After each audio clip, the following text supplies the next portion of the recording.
Yeah.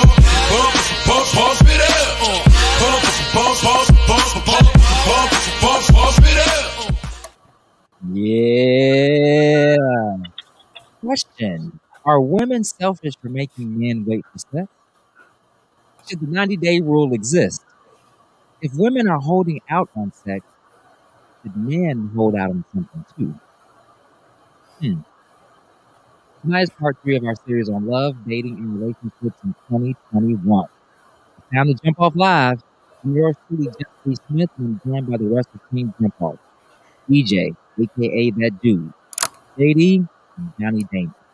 We're also joined tonight by our special guests, better yet, honorary members of Team Jump Off. We have the amazing Dr. Zoe from North Carolina, and from the channel Myk's Philippine Journey. YouTube star Myk E is in the place to be. What's up? Yes, sir. As you're watching tonight, please be sure to like the video and subscribe to our channel. Also, you can check us out on Zingo TV channels 249 and 250. And if you're on the go, you can find us on your favorite podcast streaming app. And as always, audience, please be sure to keep your comments clean so we can post them on the stream. So without further ado, DJ's going to kick it off. What's poppin', That Dude? Muted.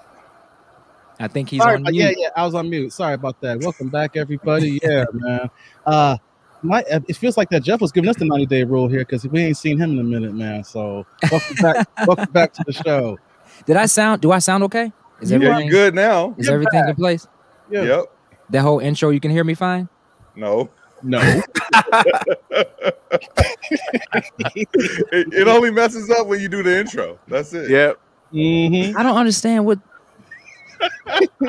John is on mute right now, making fun of me. This is reality, mute on, folks. Oh goodness! Should I do the intro again? No. We're good. Wow. This is your equivalent of 90-day rule right now. That's ridiculous, man. That's two times in a row. But let's get the proceedings proceeding. It's okay. Yeah, it's all good. So we're continuing talking about these tough discussions. We brought back Myk E. We got Dr. Zoe here, and this week we're gonna go back to the stuff we talked about last week. There's so many questions I have here, but since we have Jeff, grateful actor, back into the mix again in here again, we want to talk about this 90-day rule. This came about because I was watching Think Like a Man again, and from that I started going down the rabbit hole. I'm like, man, I remember when I was younger, and women were trying to make me wait. Trying to get some, try to make sure I was patient, see I was worthy of it. But since we're all grown now and dating this, we're not dating, but we know people on this panel are dating, and there's people who are watching here in this scene here. So here going in 2021, let's just go down the line. And I like to go ladies first here with Dr. Zoe. How do you feel about the 90-day rule, making your man wait for it? What you got for me? I just don't even like the idea of the rule concept, right? I think it really has to be individualized, and I think sex is a form of communication. So let's say you make a man wait 90 days, and then now he expects it. But what if you feel like you don't really want to? I just don't know. I think there's a lot to rely on it, because maybe after a while you feel like, okay, after 45 days you might feel like, okay, we're going somewhere, or I feel a connection, or I feel like I just want to have sex. I think we put so much pressure on sex. I think it should be something that is special, and I think it should be, but it's an intimate act that people should use as a way to strengthen their communication and relationship. So I'm not really a fan of the 90-day rule. I also think that, I don't know, I really think women are adhering to this because of what people have put on in the media. But we remember when Erykah Badu was celibate and Common was celibate, and we found out Erykah Badu was getting some on the side. So I just think that we need to be on the same page in relationships. And sometimes when we set these rules and people are abiding by these rules, what we see as rules up front, we don't know what's going on behind, and we just deteriorate communication. So I think people should just talk about it. And when they're at a good place in their relationship, take the appropriate measures, and safe sex is the safest sex, and just go from there. Wait a minute. So during our House of Blue days, you're telling me that I didn't know this. I thought Common was out there, but I know he was celibate and Miss Badu was still swinging. Wait, she was. When he was wearing, remember he was wearing the crocheted whole crochet pants phase. Yeah, he was being all supposed to be celibate, but she wasn't. She was not. Well, oh wow! I just lost respect for comment on that one. Oh. I can't believe you're late on this. I was not prepared for that before I was going to swing to Jeff here. That comment is on that simp stuff here. Yeah. So Jeff, that simp stuff. Wow. Hey, didn't Tommy make that song go after that? Man, matter of fact, he did say hot sex in the bathroom in that song. That must have been Dr. Zoe. That must have been during the Electric Circus album phase then. When he was crocheted out and all that. Yes, it was in that crochet phase. Yeah, but I digress. Yes. So Jeff, what you got for me on this 90-day, man? I echo some of Dr. Zoe's sentiments. I believe that whenever you start to say rules, this is the rule that I'm putting in place. I feel like when you lay down certain quote unquote rules like that, you're building walls as opposed to building bridges. I do think that every relationship is different, and especially from a sexual perspective, things can be fluid. I think that it's not a good idea when you get into a relationship with somebody, you start off by saying, what I'm not going to do. What I'm not going to do is have sex with them, before 90 days. What I'm not going to do this. What I'm not going to do is that. So talk more about what are you going to do in this relationship? What are we going to work on, as opposed to speak to the affirmative as opposed to speaking to the negative. And that's the best way that I can sum that up. Now, for some people, that may be something that they feel like they want to really stick to and abide by, and I can respect that. But again, with a lot of these topics and these conversations that we have to look at the subtext underneath it and behind it. So if somebody is saying they want to wait 90 days, what's the rationale behind it? And I'm sure there are some wonderful rationales out there. There's probably some empty rationales behind that too. So I think communication is key. And just remember, if you want to find your quote unquote soulmate, then you need to focus on building bridges as opposed to building walls. That sounded like a very, very PC. Nice answer there, Jeff. So that's my answer. I hear it. So before I go to Myk here, I'm kind of curious here. Before you're in your successful, happily marriage that you are in right now, have you been put in that 90-day box? You say, have I? Yes, you. No. Have someone ever asked you to wait 90 days? No. Oh man, congratulations.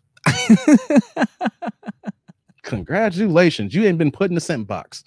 I think too, it's all about the energy that you put out and the communication that you put out. I mean, that 90 is an arbitrary number.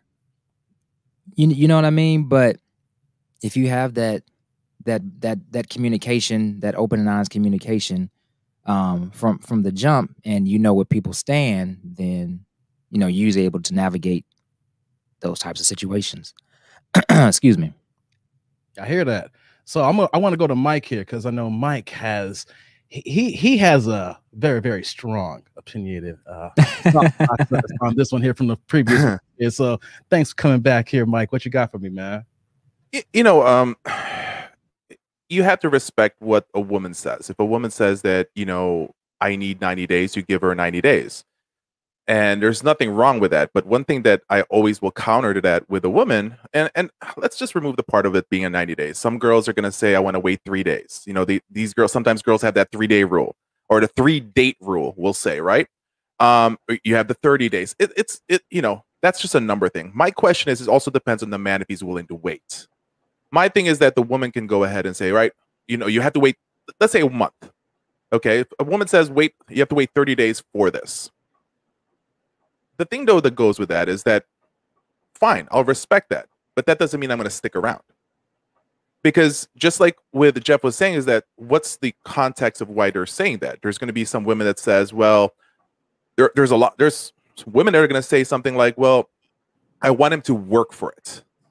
You're going to hear, girl, I want him to work for the prize. Okay.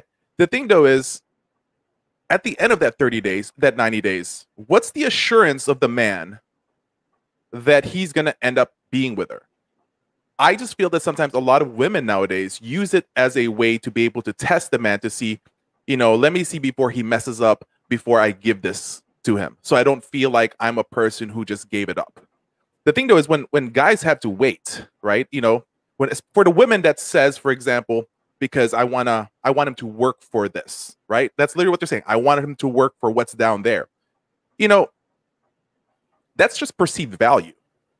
The thing though is what's going to happen 90 days from now, you know, oh my God, I'm about to get some, blah, blah, blah. Then all of a sudden you finally get down to the prize that she says is a prize. And all of a sudden it looks like a Cracker Jack box that exploded that looks like roast beef after somebody just put in some, you know, a firecracker in it. Then all of a sudden, what is that supposed to be a prize now all of a sudden? Wow. So what is it? Is there going to be a buyer's remorse that's going to happen with that? Because sometimes a lot of women will say that, you know, it's the bomb diggity down there. But then the truth is, it's a lemon. So, you know, so can I return to sender?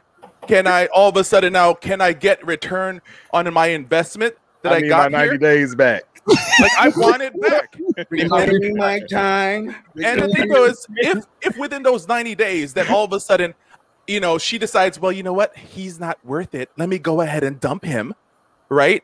That is a lot of investment a man give. I'm not saying investment to get that is, but the thing is all of a sudden he doesn't get anything. My thing is a woman willing to tell a man, I'm willing to pay for every single date that we go out until that 90-day comes so that I know that, you know, we're there. But women out there are not willing to spend money on a date. They want the man to spend.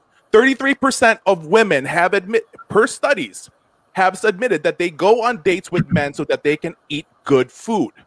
It's a real study that's been put in place. So that's my big problem with that is that what is there? You know, don't say that that's the prize. Just like what Jeff said, what else do you have to bring into the table other than that?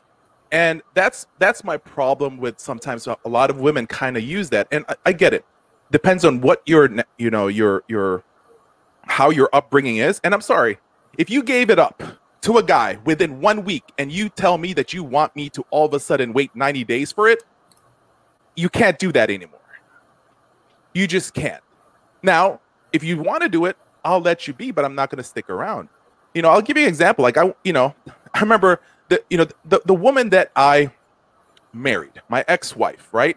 I remember I used to take her at this one place all the time because when we first started dating, I took her at this wine bar, you know, cheese and wine bar, go there all the time. And then finally, when we're finally together, she says, you know what? I'm going to pay for this one. Then all of a sudden the check came and she's like, oh my God, that's how much you've been paying? Like they don't understand. They don't understand the investment that goes with it. I'm not saying is that I'm paying for playing. That's not what I'm about. What I'm saying is just like what else do you have to offer than that supposedly Cracker Jack, you know, prize? I mean, just look at Cracker Jack boxes. Back in the days, nice prizes. Nowadays, it's like paper. So what's your perceived value? So that's my take on that. I gotta say, you gave the line that's called foodie calls. That's what women are doing nowadays. Foodie calls? Foodie calls, Jeff. That's right. See, when women are, you know, want to make a guy wait, or they're not really interested in them, but they hungry. They got a Rolodex of men who they'll go and reach out knowing that they're going to get a meal from them, a la the foodie call. The man ain't getting no loving, but he's dropping that card so she can get fed. Foodie calls, fellas. That's what's going on in the game right now. That's what Mikey's talking about. John, how do you feel about the 90-day rule and just making cats wait? Is there even a reason to even wait for the cookie? Man, a lot of good concepts going on here, man. I'm listening to everybody. Very valid point. I like how Dr. Zoe started it off, man. She hit it home. That's a whole lot of pressure. 90 days. 90 days is a long time. I think after 90 days, you become a re-virgin. You're a virgin again if you wait 90 days. But from a spiritual standpoint, anybody knows that I'm a spiritual guy. And we're supposed to wait until we're married, right? But we all under construction.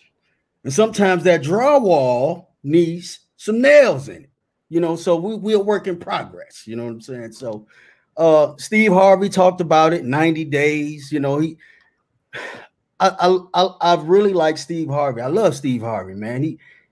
He's a very inspirational guy. He said so many great, wonderful things that I've been able to adopt his philosophies and whatnot. But he wrote these books for women, and he kind of created a lot of unrealistic expectations. Now, here's the thing.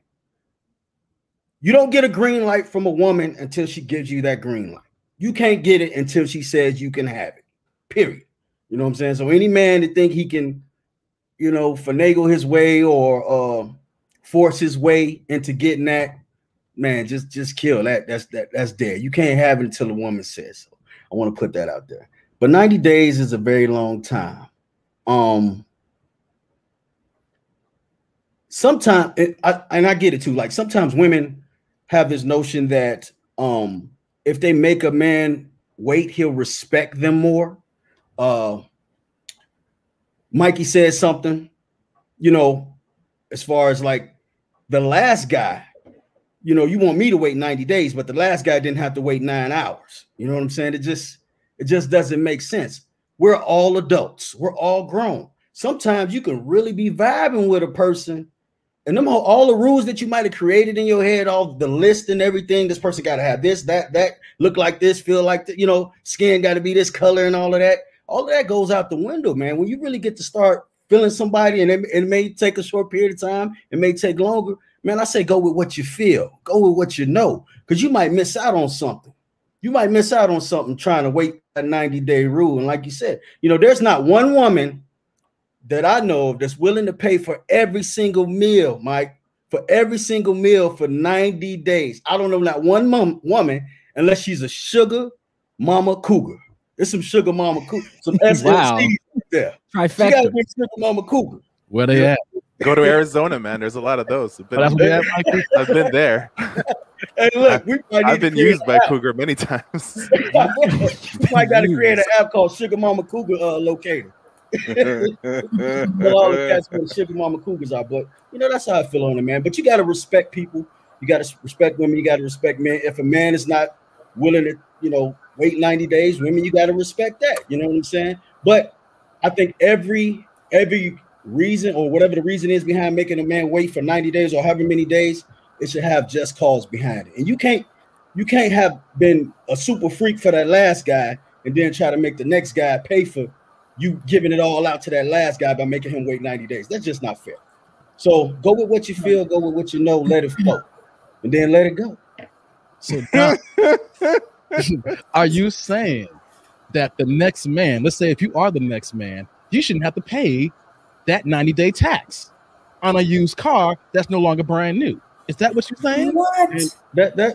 What I'm saying is this. Okay. So I hear what you're saying here. I know that's gonna be taken the wrong way here. Yeah, we're gonna let her speak on it in a minute. Let me say this, right? That people want to put let's say women in this conversation want to put a tax, I say a longer period of time to see if that man is justified for, you know, the goods, for your body, for your sexual intimacy, things of that nature, right? But let's keep it 100 here. Why am I paying a higher tax than the last man who was a piece of crap? Why do I gotta pay this higher threshold and put it on there like that? So that's why I was saying that, John, people are paying taxes here, basically, for the next man. Well, is that even right? So I don't want to go to JD, but let me go to Zoe because she did not like that here. And I see Jeff raise his hand. So let me go to the woman. I can wait, though. I can wait to say my point after Okay, JD. real quick. Let me get this. Oh, Before you go to Dr. Zoe, real quick, just to answer your question. I want to talk about it last show, but we really didn't have a whole lot of time. But in a lot of situations, that next man, not just with sex, but period, that next man, that good man, that deserving man is paying for the things that last man and many others did or didn't do. Women, you got, and men too. It's cats to do that too. Y'all got to stop doing that. That next man should have a clean, clear slate. You carry baggage and luggage from that last relationship, that's dead weight going into the next. And that could cause all kind of turmoil and all kind of problems. Y'all need to discuss it and talk about it. Yeah, but that next man should not have to pay for what the last man or men therefore did. Start We're gonna go to Zoe. And I said about a tax is because Mikey gave a great point. I know it goes both ways here, but he said when you go down there and he gave a description that doesn't need to be described in the lower extremities below. But if you see something that's not right, I'm using that analogy as a used car. And why do I gotta pay the higher fee? So you almost about to slap me through the screen here. So what I'm just wondering. I'm like, there's so many problematic statements here that as the solo woman here, I just want to start with a couple of them. One is that the idea that what the woman did in her last relationship sexually, how does the new relationship, how do you know what she's doing sexually? Are we discussing this? Like, I mean, I know that you may make assumptions that she was having sex, but how do you know how long it took? How do you know what that relationship was? How do you know the extent? And how do you know what she learned from it? Maybe she decided that based on how maybe I didn't take time to look at the red flags, and maybe I didn't take time to connect better. I'm going to take things a little bit more slowly. And I do believe, and when I was in my 20s dating, I always had my money in my pocket. Now, what I would do is I would do the slow reach. And then I would slowly reach for the check, and the man would go, "Oh, no, I'll get it." And I'm like, "Are you sure?" No, you have my money back. Yeah, you have done that with me before, though. I ain't gonna front. The slow reach. Yeah, you've done that with me. It's really slow. Yeah, it's almost like it's like quicksand. It's a very slow approach. And so, but guess what? If the man says, yeah, then I have my money. I came with my money. It might be tucked to my purse, might be tucked to my bra. I have some money on me. Because at the end of the day, I don't want to have to walk home, and I don't want to have to fight a man off later. That's the reality of where we're dealing with. But the idea that I have to now justify that if I had sex with a last guy earlier, I got to keep that going. No. Each time what we're saying is, and I hear you guys saying you should go with how you feel, but if the woman feels like I want to get to know you better, maybe she heard some things about you, or maybe she thinks you have a reputation. She's trying to see what you're really about. I hear people talk about soul ties all the time. And the idea that if you have sex too soon, you get all these soul ties. I don't believe in any of that. I truly believe, though, that you can miss a lot of cues. You can miss, or not even miss, but ignore red flags because you get caught up in the sex. The sex is good. You know, people say you get dickmatized. And next thing you know, you don't realize, I notice he's always doing this, or, well, that's kind of cute. But the same things that you ignored come back later. So some women do it so that they can have clarity of thought, so that I can see you for who you are without, muddying the waters. Now, does it need to be 90 days? I don't think so. But I think that women and men, and, to make sure we're inclusive, even in the same sex relationships, I think it's important that each person in that relationship takes the time to learn the other person. Now, some folks have experience and they can do that in, 3 weeks. Other people need more time just because they're coming in with judgment about each other. Maybe they've been on your social media and they think you're a hoe. They might take more time to get to know you. But the idea that what I did, so if you go out with a woman who's married, who was divorced with kids, so you got kids, I know you've been having sex now. So now, like, what? I'm supposed to have sex just because you see kids? That might not be it. I might need to get to know you in a different way. I may need to know what your values are, because you're gonna have to come around my kids. So it's a matter of, what do I need to feel comfortable? And if I need time, that's what you should give me. Now, if you are not comfortable with that, you want to see other people, well, I believe I'm amazing. So take your time. You're not going to find me out there. But in the meanwhile, I'm still going to take the time that I need. That's all I'm saying. But the transactional nature, the taxes, and if you were a freak last time, you better not come with this pious thing now, because I know your track record. We got to let each situation be unique now. Well, I have my thoughts on that you want to put that to the wayside. Before I get to my thoughts, though, JD has been waiting patiently over here and everything. So, JD, what you got on, man? I mean, are you paying the tax? We've been waiting the past 20 paid the tax. 24 minutes and 18 seconds right now. And everybody is on here talking about this and that, and oh, it's okay to wait. Oh, it ain't okay to wait. Okay, first off, you're BSing, because I'm gonna bring it down to the brass tacks, as they say. If she's worth it, or if he's worth it, you're waiting. That's the bottom line. I don't care. Okay, yeah, I mean, if she's a 6 and somebody that you don't really give a darn about, you might not be willing to wait that 90. But if she's a 10 and somebody that you had your eye on for weeks, months, years, somebody that's been your obsession, you waiting to 90, you waiting to 120 to 180. It's all about value. It is about value of the person that you desire.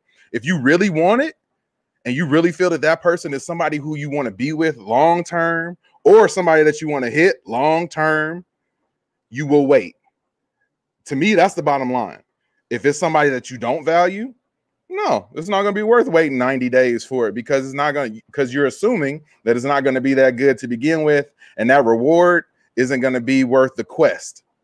But if she were questing for, if she were going for all the achievements, you waiting at 90. Just go ahead and say it. You waiting at 90. Waiting to 120. Oh, don't shake your head, Mike. No, don't shake your head. Okay, who's okay? If your ideal person were to appear out of thin air, right behind that blue light on your screen, Mike, and she showed up and said, "You know what, Mike? I really like you. I dig you. I would do anything for you, but we got to wait 90 days." You telling me that the person that is the ideal woman that you could put together in your head, you're not going to wait 90 days for that? Two-part answer. Number one, when you first said about if she looks like the person that could be a good person, like if I know a little bit more about her and she's could be the potential long-term person, then maybe I can push through a little bit. But like you said, if she's like that perfect 9 to 10, whatever, and she tells me you're going to have to wait 90 days for this, I'm not going to be simping over somebody for 90 days hoping that I'm going to get some, because it's going to go both ways. Within those 90 days, what's going to happen? She can literally say, I'm done with you. Actually, this is not going to work out. How many times that we all know that, that happens. Women will make a decision. It's not going to work out. Then you wasted your 90 days. And I think that's a wrong thing for a man to actually do that for himself, because he demotes himself. He loses his own value that he waited that long for something he didn't get. It's gonna, that I think is wrong. But okay, fine. When it comes to somebody who's potentially a good person, how do you know she's a good person if she just showed up? Like, there's so many times where I have girls saying like, I'm beautiful, and all I can say is like, look around you. There's beauty everywhere. There's beautiful, ideal women everywhere. What makes you different than the rest? Going back to, what do you have to give more than just your beauty? Because I'll give you till what? You're 35? To me, this is more of a self-centered sort of thing. If this person is your ideal, why would you wait, or why would you roll the dice for somebody else? If you got that 10 and you know that the only thing that you need to do is wait 90 days, why would you roll the dice and say, I don't know if it's worth it. I might as well see what's coming up next down the street. Maybe this 6.27 might give me it on day 4. Because I know myself, and I can get a 9 anywhere on another place if I want to. Okay. That too, JD. Okay. And let me ask this too. You're saying that this is your dream woman or whatever scenario you put out here. If she wait 90 days for you to pull your wallet out, that's my follow-up question here. We talking about waiting 90 days here. Is any woman in their entire life here going to wait 90 days for a man to spend any kind of splurge on them? Not day 91. We say, all right, then we're no longer going Dutch. I'm gonna pay for this meal now. Is any woman gonna stick around for that? Because what we gotta remember here is that there's values to the different sexes. We are putting more value on the women's sex in the body. Women's putting more value on our wallet and our resources. So if we pull our resource the same way they pull the sex away, who's sticking around, JD? Who's sticking around? I'm gonna tell you, no one's sticking around. Maybe I'm an idealist. There is no one. I feel like there is a such thing as true love, and if that person is your person, and you know that, and you truly believe that it's going to work, I believe if you cast all these other things over to the side, that true love is going to shine through. That is going to be there. Maybe I'm just this guy with, I got hearts in my eyes right now, and I got somebody whispering sweet nothings in my ear at all times. Her name is Katie. But if I truly feel that if you meet that right person, that it's worth waiting. Like, I mean, I don't necessarily feel like I would wait. I don't think I waited 90 days. Ugh. probably shared too much, but but I think that if that person is worth it, and if you view them as somebody who is worth that type of investment in, I don't see the problem with it. I really don't see the problem with it. Hey, before I go to Jeff here, I just want to say the chat is popping right now. So it really is. We see the questions here. We're going to get to y'all questions a little bit here. We'll take a break in a little bit here. But Jeff, I see you. You're marching at the bit here. You even raised your hand. What you got? Like I'm in class, we're in third grade classroom. So teacher, what you got for me, bro? Yeah. I guess that with my own personal experiences, I guess I have a different perspective. I've always approached and tried to approach any type of relationship from as an organic standpoint as possible. And I have been fortunate enough to have relationships where it wasn't these, because I'm hearing you talk about, okay, if I put the pocketbook away for 90 days, are you gonna be able to handle that? I have not been in relationships with women where it was, okay, I'm the man, I'm the person that has the bag, and I'm going to be paying for X, Y, and Z, and this is what I'm doing because I'm the man. Then you're the woman, and this is your role, and this is what you do here. I haven't been in relationships like that when it's just so much posturing that goes on.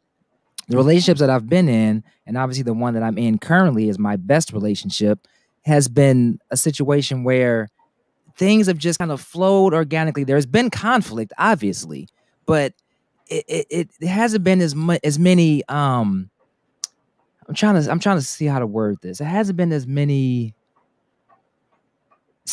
things that are like so set in stone. Well, if I'm gonna do this, then you go do this, and if you do this, then I'm gonna do rules this. and regulations. Like, rules and regulations, man. Like I can't really explain it because maybe it's something that can't be quantified in words, but you have to approach things from an organic standpoint, and you have to be open. I hear a lot of, well, this is what I'm not going to do. Or I hear a lot of, well, I got options over here, so I can do this. Like, just try to be as open as possible. And if it don't work out, then it don't work out. That goes without saying. But I just feel like when we go into these situations, and I'm echoing my original comment, when we go into these situations with certain expectations of how things are going to be, or expectations of how things are not going to be, then you set yourself up for failure.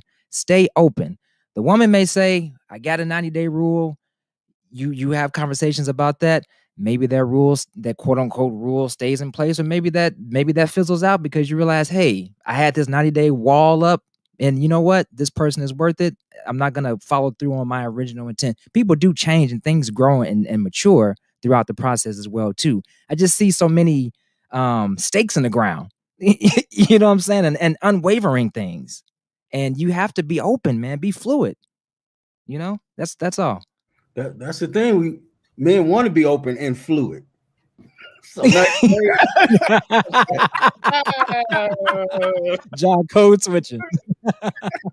John was ready, boy. No, I'm taking up all of this in. I'm so glad I don't have to wait 90 days anymore. I'm so glad, man. I don't know who was going to talk next. I didn't. Or was it me? Hey, John, it's been a minute, man. What you got? Okay, so I'm gonna be transparent and share something with you. Please be transparent. Okay, so obviously you guys know I'm married and whatnot.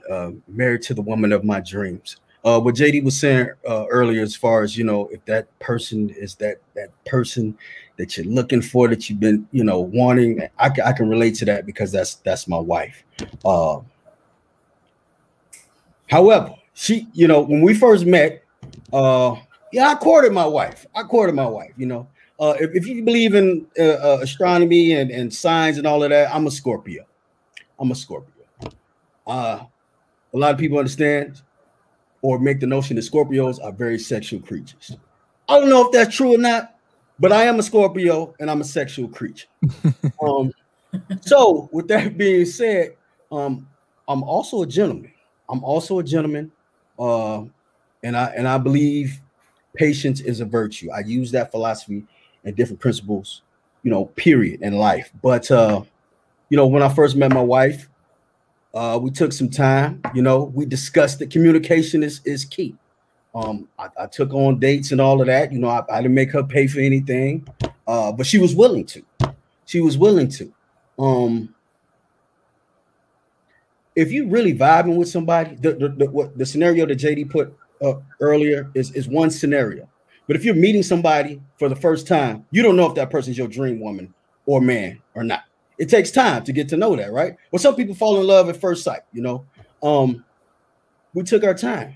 We developed a friendship first. We developed a relationship. I couldn't tell you how long it took before we got there, but I'm gonna tell you this: me being who I am,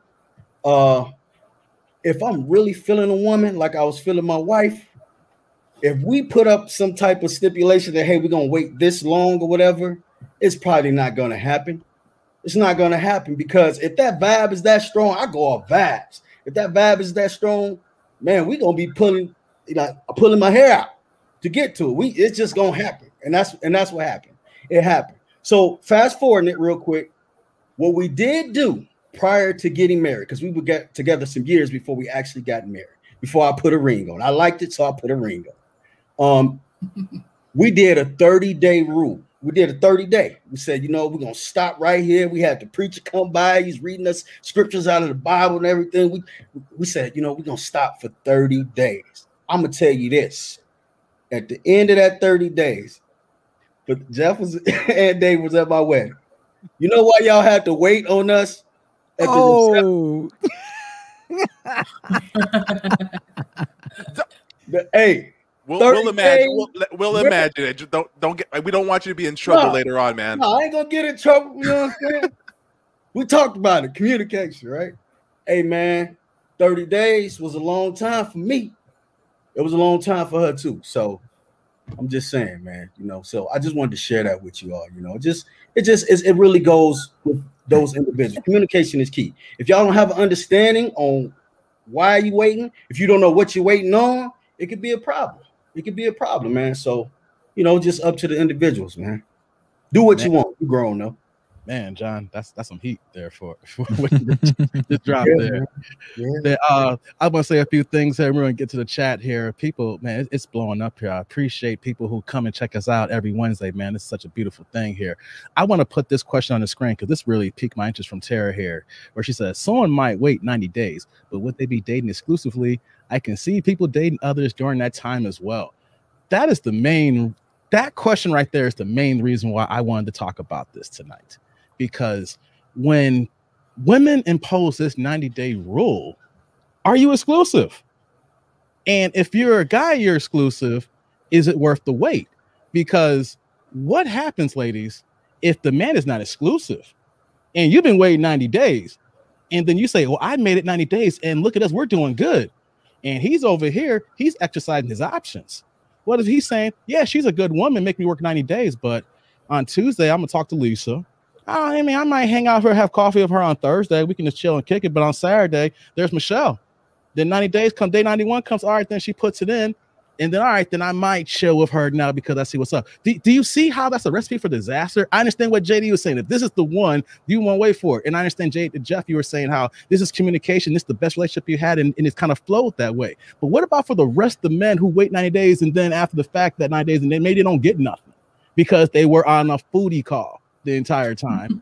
And on the fact that you wait 90 days and let's get to it, the sex is trashed. What I mean, there are so many things that come about waiting for something that is it really worth waiting for at the end of the day? I know that may sound like a jacked up way I preface that there, you know, but you know, people treat sex differently nowadays, unfortunately, than we do now. And that comes also with women too. So I will state it to this here. I'm going to go to the chat here. Everything that I said here, does that make sense? That what's the point of waiting if you have options? If you know the other man has options too? Because I've seen so many women in these Facebook groups be say, it worked out for me. Ask your man, did it work out for him? Well, let's just be honest. Mikey. Let's just be honest. Most men cannot have multiple options.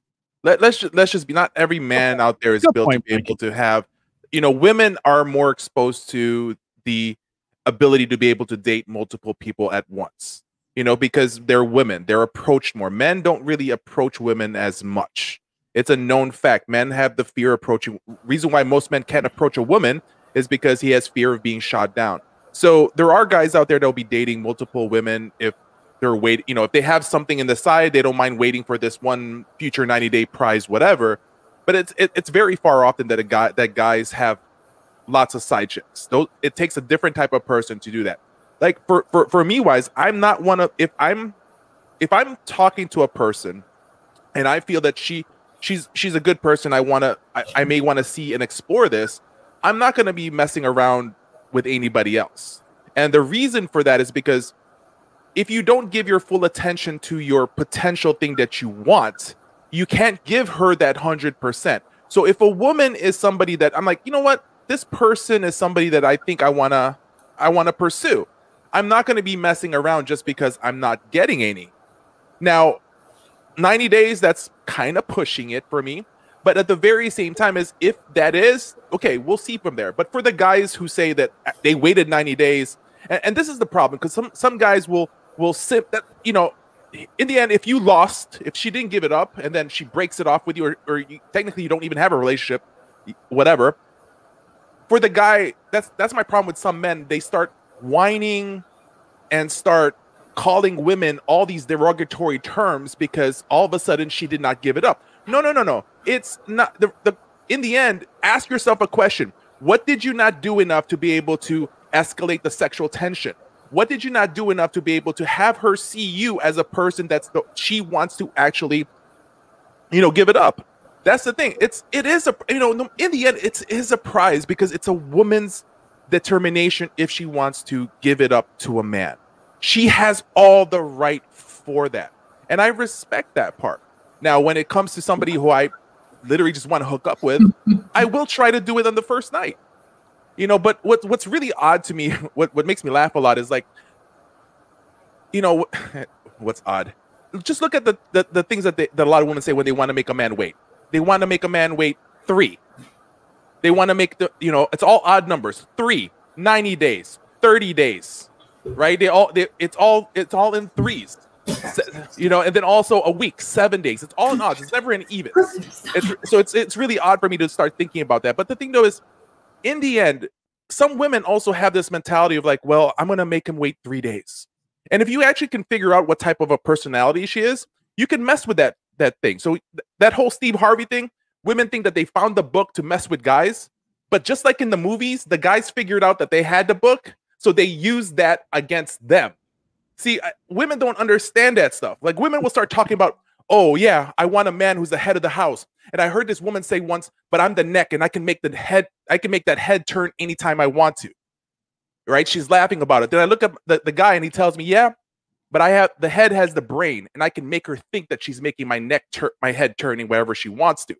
You know, but if you really look at it, for some of these women that tries to pretend, I want to hold my purity and wait 3 days. What you can do is take them on 3 dates because they want to wait 3 dates, right? So what you do is on your first date, you take them to a coffee shop, you take them to a restaurant, and you take them to a club and go dancing. That's 3 dates. It actually messes with their minds as well if you want to. This is if you really want to mess with somebody who you don't care about. You take them to 3 different spots. It's the same emotional thing that happens in their brain with the whole dopamine stuff that, oh my God. And more than likely, you have a higher success rate to actually sleep with that person that very same night. 3 dates in 1 day. If you want to play with a girl. But that's the thing is that you should not use tactics and tricks on women. It's just not right. Right? But it exists because the game has been skewered.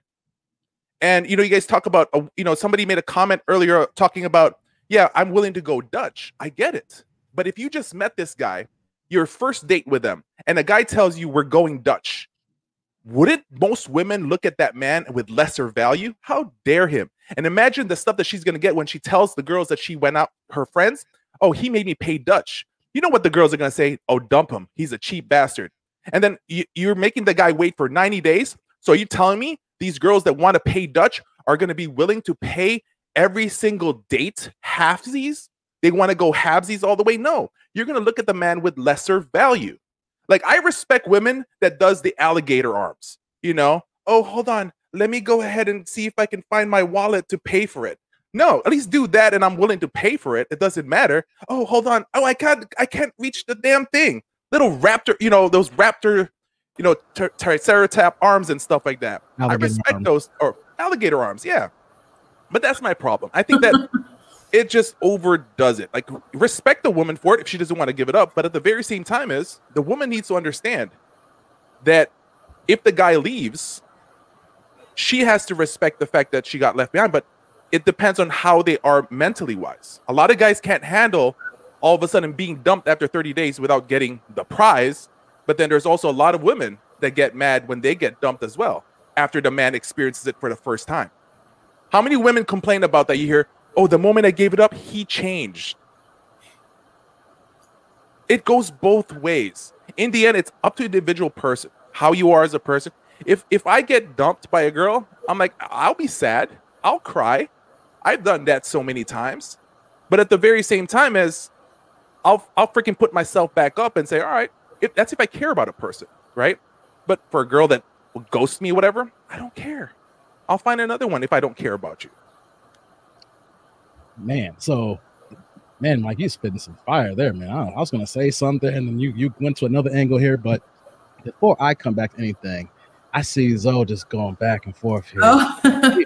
you like double dutch waiting to get in right now. What do you have a rebuttal for Myk, or did you have an additional point on that? I mean, I feel there's something just a little unsettling about the idea of the whole point is to get to sex, because I think that the whole point is actually to see if you want to be with the person, and sex is a byproduct or just part of the journey to get there. And so I feel like the idea of, well, if she didn't give it up, then you feel like you got played, or and as a woman, if I'm seeing someone and I said, I want to kind of wait and take things slow and I don't want to have sex, and that person is seeing other people, I can tell. You just don't get the same communication. You don't, resources, right? We're talking about resources. Time is one of our most precious resources. And so you can tell when somebody's with other people, right? And so in my mind, if that person is seeing other people, they're already showing me that they're not investing in me the way I need the investment. So then there's no problem. That's data. I feel like all of this is just data gathering. We're data mining. That's what dating is, gathering data. So if you feel like, there's a person who you're like based on the physical and you want to have sex and that's the goal, you're not going to pay attention to the data you need to determine if this is your partner for life. And there are two ways to look at it. If you're trying to just get sex, you can put on the show and you can say the things, you can go on the dates, but you're doing it for the purpose of sex. But when people are looking for a life partner, somebody that they can, collaborate with in that way and grow together, they're going to be looking for the data that shows that this person is that person for them. And if that means that, I might need to just control the physical, tone it down a little bit, then we just got to do that. It's a gamble. All of this is all a gamble. We talked about it on the previous shows, that it is truly a gamble. There are no guarantees. But sometimes when we focus so much on giving it up, getting it in, and, she's holding on to something so precious, I think that we commodify sex. So now women feel like they have the power because they have the vagina. And, you use it as punishment and you give it as a gift. I really think we need to get away from that. That's not something that I think we want to continue to embrace. That's just my 2 cents. True. Okay. Real fast here, I want to go to the chat. Future Shock, we're talking about this because dudes are getting finessed for the foodie dates and not getting no sex. This is actually real in 2021 here. And Myk E, you might can correspond with these stats here that I'm going to throw out here. Do you guys know that men aged between 18 and 29 right now is having the least amount of sex in this current generation than ever before right now? Not my problem. Hey, yeah, it's not your problem, Myk E. I'm just saying, I know you probably heard you're in the medical field. I know you probably heard these stats and everything. That 18 to 29 ain't getting it in.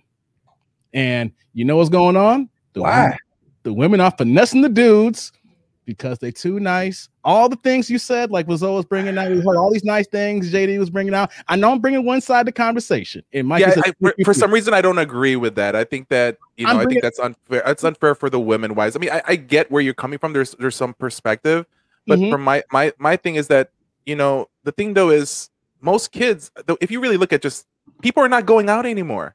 They're staying Well, at home. I'm going to get to that, Mikey. You know, I'm going to get to that. Like you said, but people are not going out, and there's a demographic that, of course, that doesn't make enough money. You know, men get to a certain, get to a certain wage where that they start getting to their prime as far as financial earning.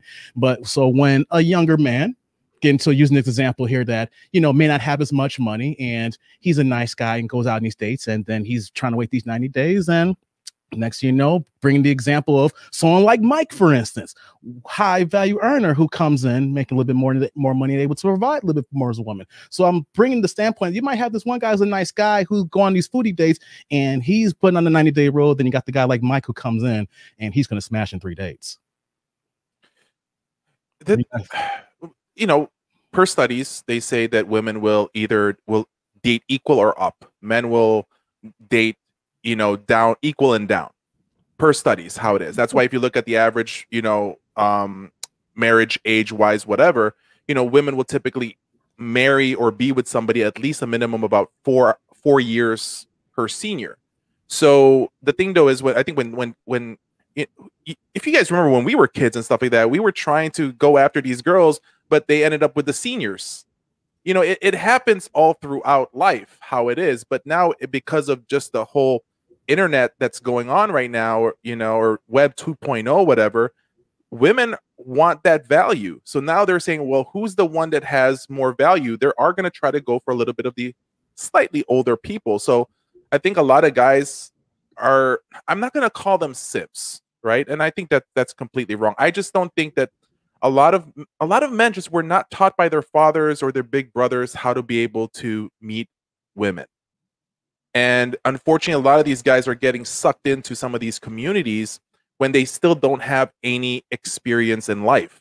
You know, you have a bunch of young kids, you know, popping the red pill, and you don't have experience with women yet. So you can't join the red pill community when you're still under 30, because my thing is that you haven't experienced life. When's the last time have you actually approached a woman? When's actually the last time that, you know, you carried a conversation with people? But people are trying to find these communities, and a lot of guys, unfortunately, are going. I'm seeing young kids joining this whole MGTOW movement, and I respect MGTOW. I respect the red pill MGTOW movement. You know, men going their own way.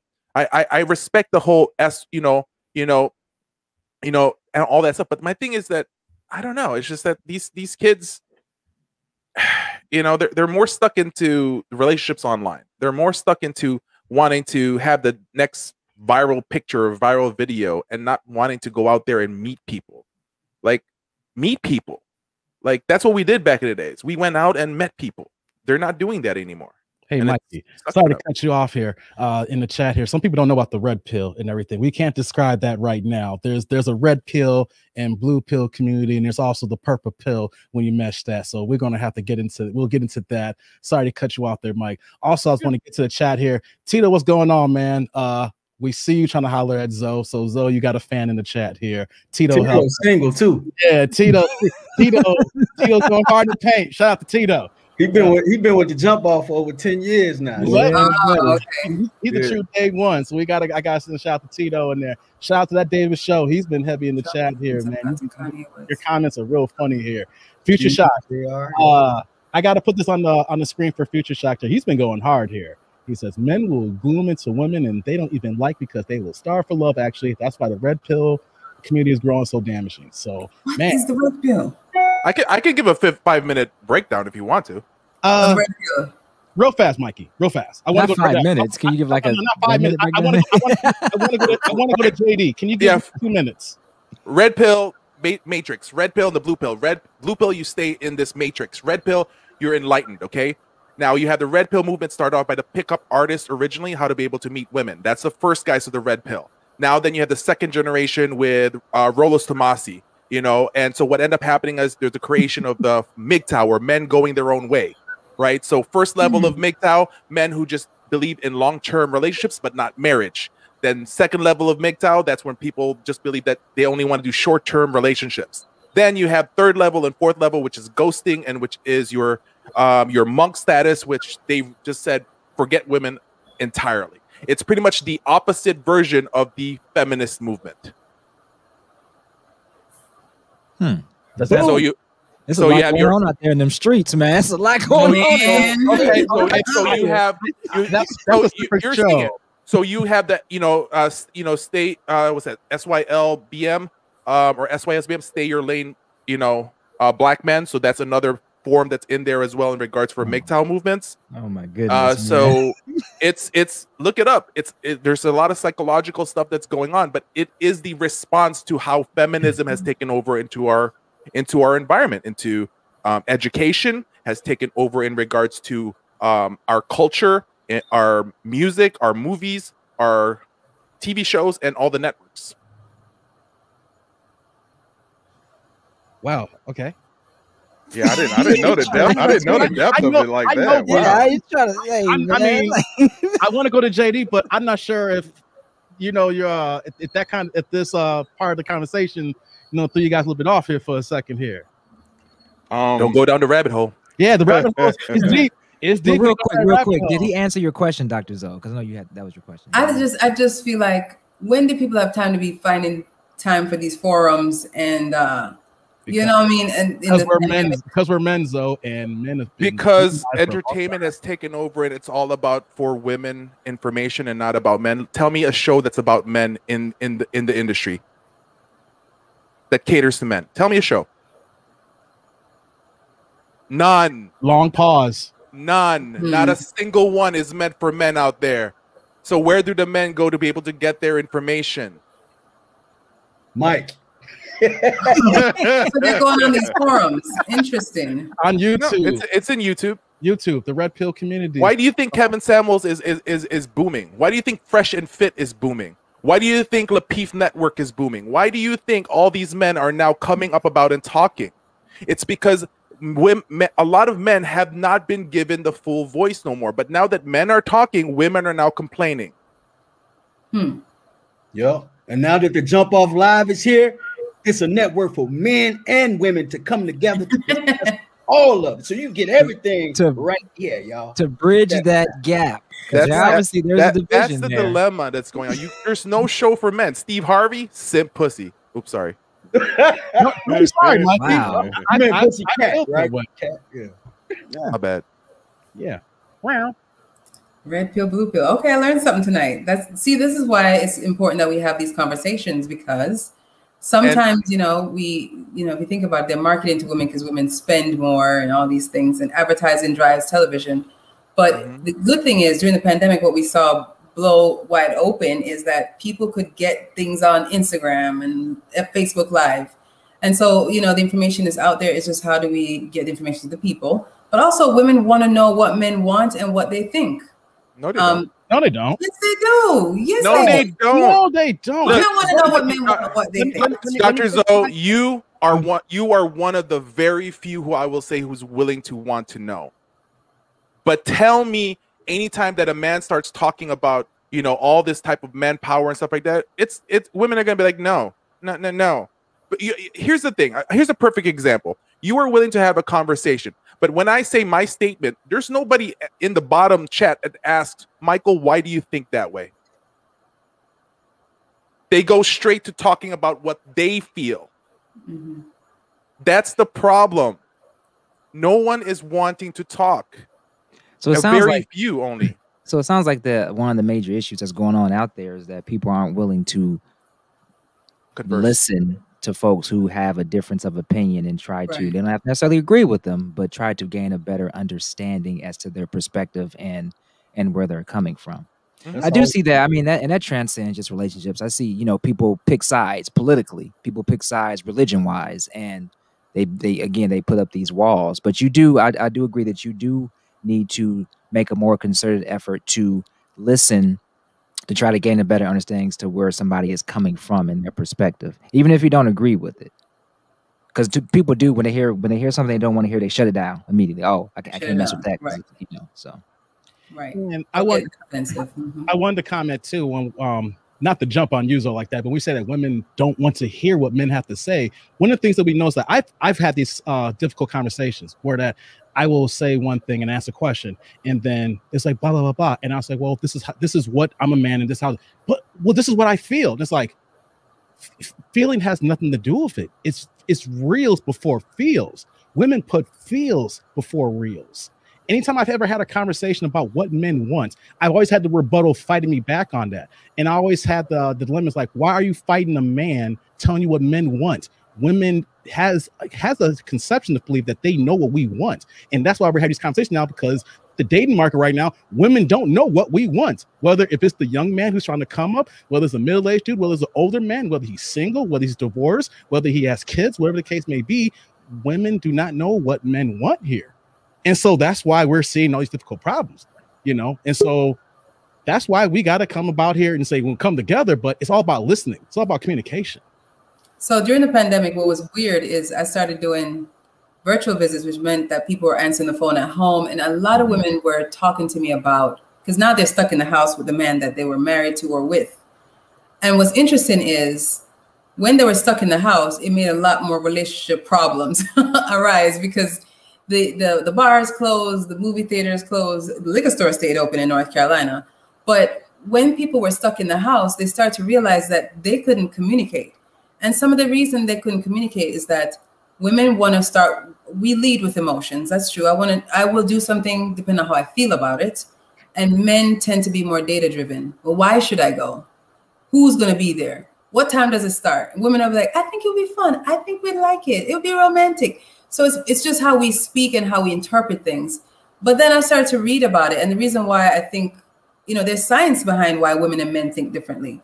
They do functional MRIs where they scan your brain, and while you're doing things, it shows what parts of the brain light up, and women process things different than men. But the main thing too is that not only do we process things different than men, we pay attention to a lot of nuances. So you could say something to your significant other, and she will look at how you said it, and she'll think about, you didn't say it like that last time, and make all these inferences, because women also take the context. So I always say that some of the times for women, especially, if you're interested in knowing and learning more about men, it's okay to say, let me make sure I'm understanding you right, and rephrase. It's nothing wrong with saying that, because half the time we get it wrong. We get it wrong because we're listening with emotions. But most of the time it's just not cool to blanket statement. And it's okay to teach your woman too. You can teach her by giving her feedback in a calm way to say, hey, I asked you to do this, you didn't do it. You're always on the Instagram when we're trying to have quality time. Can I push back on it? You said a calm way. Yeah. I know that me and Myk E are the ones that have a different opinion on this. I've done the calm way so many times, right? It works in my situation a lot of the time. But majority of the time, the calm way does not work. And every time we have to change our tone to be direct, it's like, why are you talking that way? I don't like your tone. But is the information, is the message correct? See, sometimes we use the tone, and we can't use the same tone 24/7. When I talk to my daughter, she may be 4 and she be ripping and running. When the bass kicks in, she gets in line. We have to use tone. We cannot always talk in monotone and use the same tone all the time, Zoe. But when I say calm, I may be because I'm Jamaican, so we get loud and we get fast. And I've been in your house too, so I'm like, why are you clapping right now? So I think maybe the calm is because I have a duality of languages, and one of them get turned up really quick. But for me, I think it's a matter of making sure that when you are, because I think people match energies in a lot of ways. So let's say that you are trying to spend quality time, and your woman's on the phone with her girlfriend, and listen to her and her man problems, and you're like, well, what about our good relationship? Now you're messing it up. Sometimes it takes a moment of just, all right, it doesn't mean you're not firm. It doesn't mean you drop the bass. Nobody is saying change how you speak. It's what you're bringing in. So I think that's important. What am I bringing in here? I'm bringing in, I want to spend time with you, something you asked for. Before we go to somewhere else, another question here. We have a special guest here for the show here. We have Ken Davis on the show here. Just add on to the live stream. Everybody, welcome Ken to the show. Hey, what's going on, everybody? Oh, peace, brother. Well, interesting piece. Interesting conversations. Wow. I know we have you on for anything but we want to also include you on this dating discussion here, because it's rough out here in these streets, Ken. Men and women. Men and women, it's hard. Men and women are having it hard. I mean, I don't know if you're in a successful, a marriage or a I'm not in the streets right now. I'm not in the streets right now. Congratulations. It's not hot boy summer for Ken. It's not hot boy summer for me.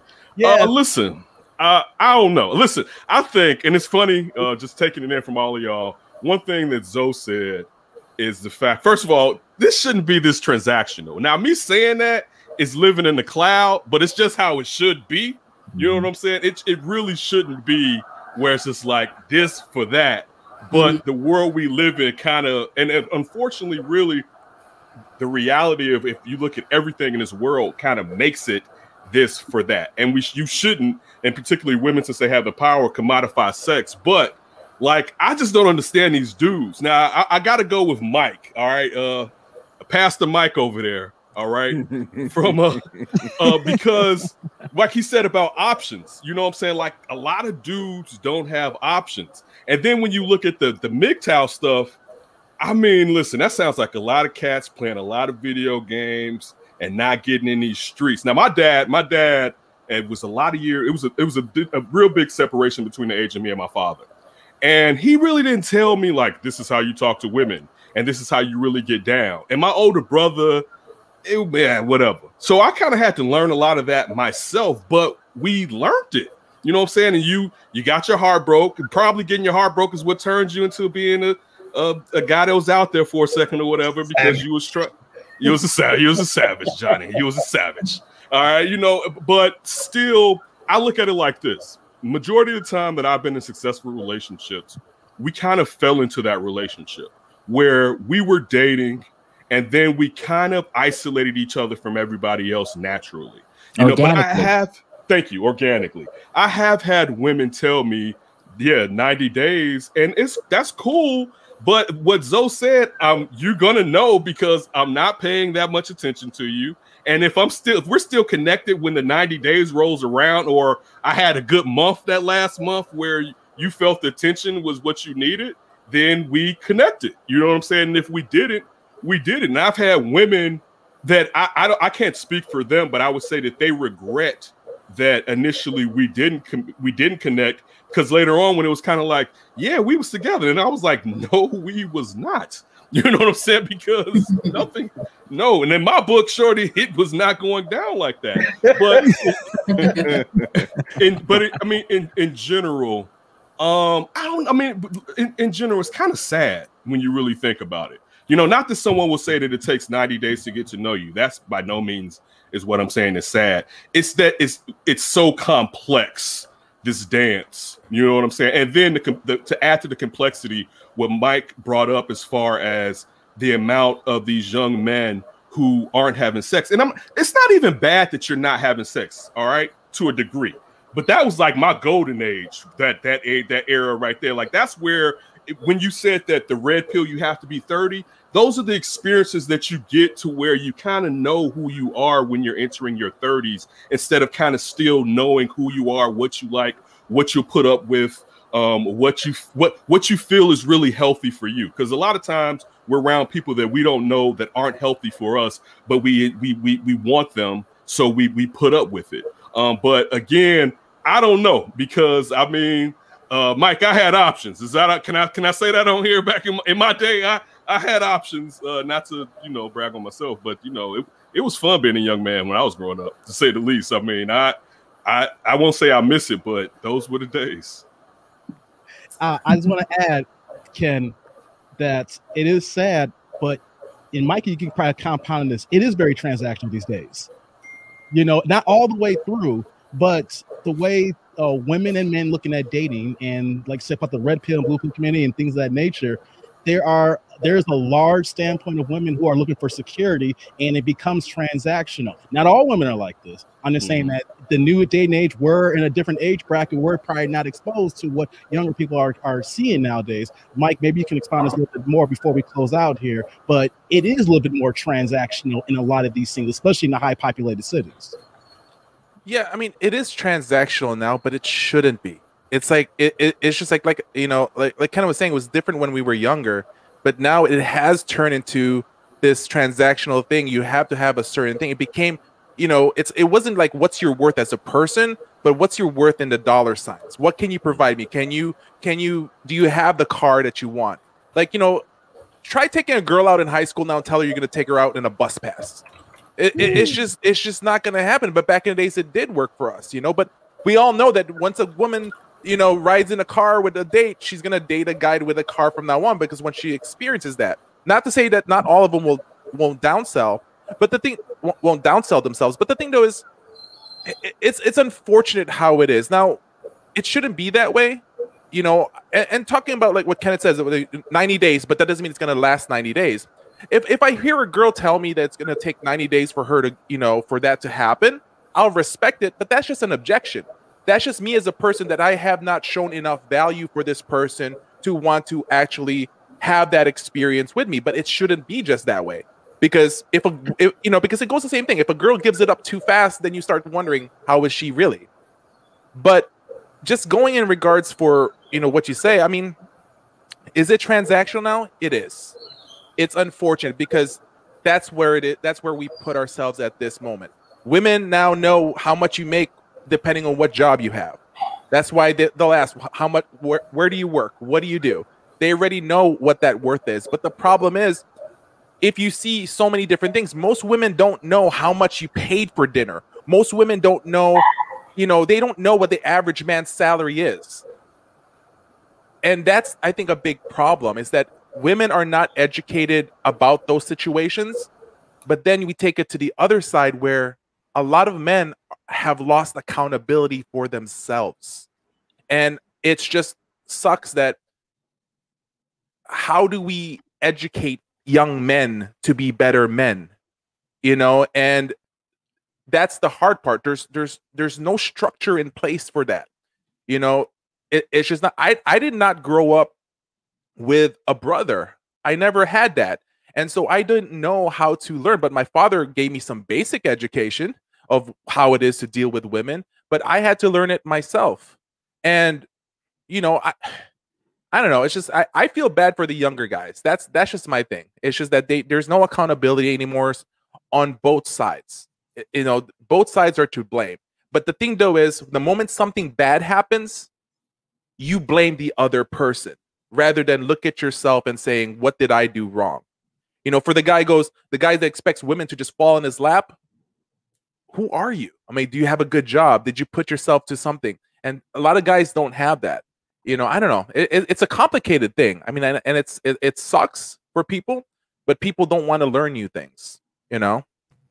And speaking on that complicated note, we have to let one person drop off. Dr. Zoe has another pressing matter. You know, she got doctors with limbs falling off. Thank you, everyone. Thank you so much. Great show tonight. And we'll check out Dr. Zoe on the next show here. Take care, Dr. Zoe. Okay. Yes, salute. We're down one member. With now there's 6. real quick though, I'll say this. I'll say the women that have tried the 90-day with me, it wasn't a knock. Like I one thing that kind of wait, what's this James Perigo cat? I mentioned earlier talking about who are these foodie cats, and he said if I don't know I'm probably one of them. I was not one of those dudes. If I was tricking, I knew I was. It's a real thing. Like I know it's suckers out here. I know suckers out here. Yeah, but I'm just saying, women have. You self-aware. I've tricked money. No. I would be a lie to say that I haven't been a sucker. Like I will not sit here and lie. It's you go through your growing phases in this world out here. Yeah, so it'll be a lie. But really, like, dude, if I'm tricking off, I know I'm tricking off. I'm not just whatever. But I'll say this. It's not totally a knock for a woman to want to say, wait 90 days. A lot of times, and I know what Johnny was saying, or as far as, and I think you too, Dave, as far as, wait, you just gave it up to Bouchon, and he knew you from last night. You know what I'm saying? And now I gotta wait. But she knew Bouchon was trash though. But you know what? And I gotta pay the higher tax because she made a bad decision. But no. See, that's not totally the reason why. Well, no, I'm not mad at her though. He said, I don't want people to think that, you made that decision. That's your consequence. Now the consequence is I'm gonna go over here. Okay. Listen, this is what I'm saying. This is what I'm saying. It's not always that it's because Bouchon hit. They know the Bouchon's hit, y'all. So you gotta understand Bouchon's hit. He's probably like 6'3", you know what I'm saying?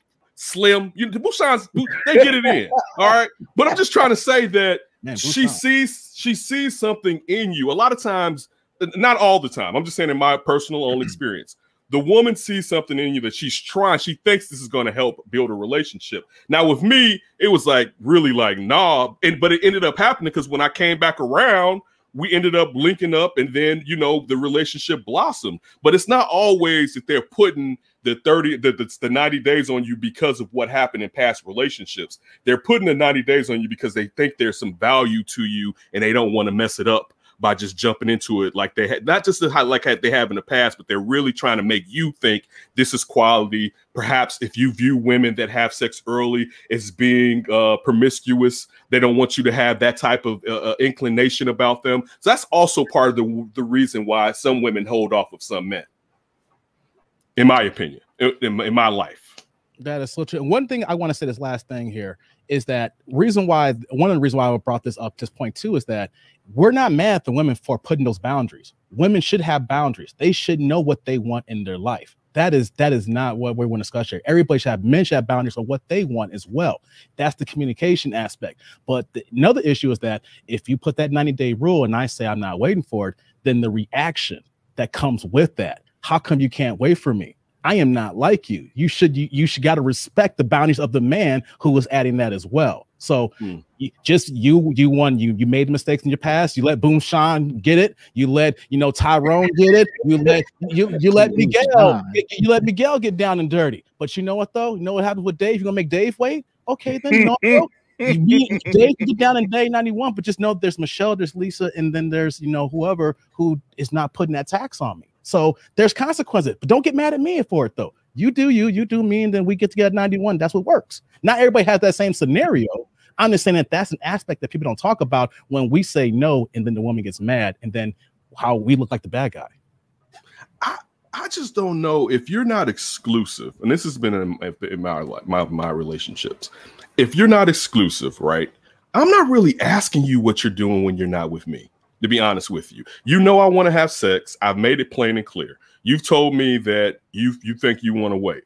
If I'm still interested enough that we still are cordial and we talk, cool. But my business really should be my business, and your business should really be your business. So even if during that 90-day period, if I'm dating, like I've had women like, yeah, they kind of know, but they also kind of know, like they may kind of be like, what you been doing? This is like, I've been outside, I've been in the streets, but I mean, and I'm not going to go in depth into what I've been doing because it's none of your business. You haven't earned the right to a certain degree for me to really tell you. And that's not to say that I won't be honest and say it, but like, I don't get why you would be in someone's business. Like I know I've tried my best not to be in folks' business, and I appreciate what folks are in my business. If we haven't come upon some agreement, then really what's going on in my life and what's going on in your life when it comes to other people really isn't anything for me to find out until me and you were talking about being serious about something. Man, you hit that right in the head, Ken. We should have had you on for the beginning of the conversation. We would have enjoyed you on here. Yeah, we're gonna shut down this little dating talk here. What we're doing is having this relationship series right now. So you're more willing to come back and check us on in future chats here, Ken, as we get into the next part of our show. Reason why you had it on here. I just want to thank Dr. Zoe for talking with our relationship advice here, things of that nature. John, JD, and Jeff, as well as Myk. For Myk's Filipino Journey. He's been on for the last few weeks here, official jump off member here. Anybody else want to add anything before we transition to our Anything But series here? Yeah, man, I got a solution to all of this. I'm listening to everybody's comments. I'm reading the comments and everything. A lot of great insight. I got a solution. Man, we can wait the 90 days, right? Jump Off Live is going to create an app, right? For people dating. The 90-day app. Women will wait the 90 days. But what happens in between those 90 days, if things don't work out, if you're not vibing anymore, of course, when a man goes on to the next one, he got to start that 90 days over. That's no more. So what we'll do on this app, okay, the days will count up. And everybody that's involved with the app, women, you can see a man's days on how long he's been waiting. So if it doesn't work out in that situation, that woman will have to sign off on an electronic voucher to the next woman that this man gets with, and that number will still count towards that woman. So that woman has that is so if you wait 40 days, then that's added to the next one. So you only waiting 20. Yeah. 20 days. And that woman has to agree. She'll see, okay, he's at 40 days. You know what? Okay, I'm doing 20. I'm just saying. Y'all wilding out. You wilding out. You wilding out right there. That way you're not wasting your time, and it's time spent. You can use that voucher towards the next one. But you'll have to agree with those. Like James said, booty your 90 days are your 90 days. They're not necessarily, you know what I'm saying? You doing that, those are your 90 days. And you can divvy them up as you please. Does that go under assurance, JD? It could. You buy a plan on that. It's a separate section on the app. You know, it's on your 90. That's what we can call it, or something like that. It's like going to a specialty clinic, right? Yeah. The extra $40 premium. Damn. Oh my goodness, man. It can't be this hard out here, man. It cannot be this hard out here in these streets, man. Apparently, it is. I wanted to do these shows because it is really this hard in the streets. The days when women are having sex, like when again, I'm not in these streets, but women seem more promiscuous and open now than when I was a teenager. Fact. All right. So if you tell a dude, I'm being honest, if I was a teenager right now. Dude, I think it's good for the guys who are above 35 years of age, who actually created wealth, who created their status, who actually has a good job, a career, who can carry themselves. I think it's just a bad stuff about the young guys who don't that, because the older guys are going for the younger girls. You will try to, if you're a single guy above 35, you're not going to typically go for somebody within your age. You're going to try to go a little bit younger, 30, maybe a little bit like that. So that's just where it is. So I feel bad for like those younger guys. And we talked about like MGTOW and stuff like that, but there's a whole other issue that comes up. There's what they call incel now. If you guys don't even know what that is. No, please inform me. I heard of that. That's hard. Incel is involuntary celibates. So you have these virgin kids who says that they're growing up not getting any. And I'm not joking around. These guys are the Taliban of the red pill community. Look it up. Man, there's so many new gangs and cliques out there, man. This one dude just got arrested 3 days ago. This kid got arrested 3 days ago because he was actually going to Columbus University, and he was about to shoot up the dormitories of some of those not fraternities, but sororities. He just got arrested 3 days ago. There's that dude these guys are. This is the thing. You hold sex from guys, they're gonna go crazy. Whoa, though. We can't blame women because they No. I'm not sex with some of these weirdos. I'm not blaming women. I'm saying guys, because that's where we stepping over the line. Like y'all gotta have sex with these weirdos. No. But these weirdos got to figure another way to get some. That's just the truth. They got dogs nowadays. These guys who don't figure out how to meet women. I mean, there's that one dude that shot up like 6 people in California. That dude looked like a supermodel. Oh Lord! But he was part of the incel community. You have these crazy little virgin dudes that blames women, right? And that's why they're called incels. Damn. Involuntary celibates. Look it up. Then you have your volcels, your voluntary celibates. Oh my goodness, man! Hey, I'm from an era where what's that you playing? That's why I tell Dave, don't go into the rabbit hole. You ask somebody what's that they claim nowadays, man. I'm like, what are you saying? Look, I'm what they do that at? People are gonna go home and research. I'm like, what the hell's incel? Oh snap, what's this? I ain't trying to go inside anybody's cell. That's all I know. Hey guys, and to Mikey's point, like why this all happening? Only 10 to 20% of the men in this country are having sex. What? I guess we all good though, right? That's the man. Listen. Hey, 10 to 20, because what Mikey is saying here, the men that are 30 to 35, they can't be right. here's the thing: the men that are 30 and 35 and up are the ones having all the sex because women are going for older men who are high value of options. So it's a crazy world now. Women have no problem sharing. And like I said, the men from 18 to 29, the incels are not having sex, the voluntary ones. So you literally have a small part of the population having sex with all the women right now. Wait. If let's just say hypothetically, right? That, and this would be way outside of my age range. Let's just say I went after a 19-year-old woman, right? And being a grown-ass man, I would expect for her to still have sex with a young man. She don't want him. Listen, he's young. Look, do you know that the capacity that his lungs can pump out air and the actions that he should be able to do to you? I'm bringing old D to the shop. But his wallet is dry as hell.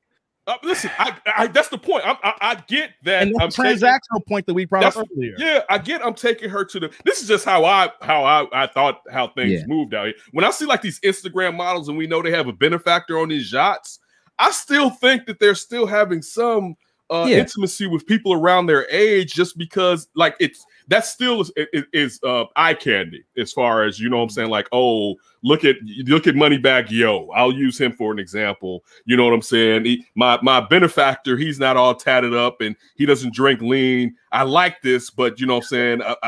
I'm just saying, like, I would still think that she's doing both. Listen, get you somebody that can do both. That's the problem with these young guys. Get you a young lady that can do both. She has her benefactor, but she also looks at. Listen, I'm telling. It's these dudes and talking. Women, there's a listen. Not all of them. There's a natural something in women that always want to help. All right, there is. I'm telling you that. And shout out. And just for me personally, I'm big on the sisters. Shout out to the sisters. There's something natural. Not to say there's not something that they just about them. There's naturally something that want to help. And if it's the personality, revealing your person, it's still ways to get you some out here. Y'all, you kids have just been too can't get some. Yeah, it's just when you're isolation. It's just saying that when you're young, the odds are lower than when we were younger. Even at 7, so I'm saying, so like it's 16, 17, it's 16 and 17. All right. And not to say there's not some pedophiles out here, right? But usually you would think that those high school girls, and I know some of them, and when I was even in high school, were dating guys that were in their early 20s or whatever. But still, they were getting in with high school dudes. You telling me they not getting it in right now? And all the freakiness that it seems like these kids are doing when I watch these videos? It's per studies now. The studies now shows, because a lot of men feel that they're inadequate to be able to attain these type of women. The women in their group.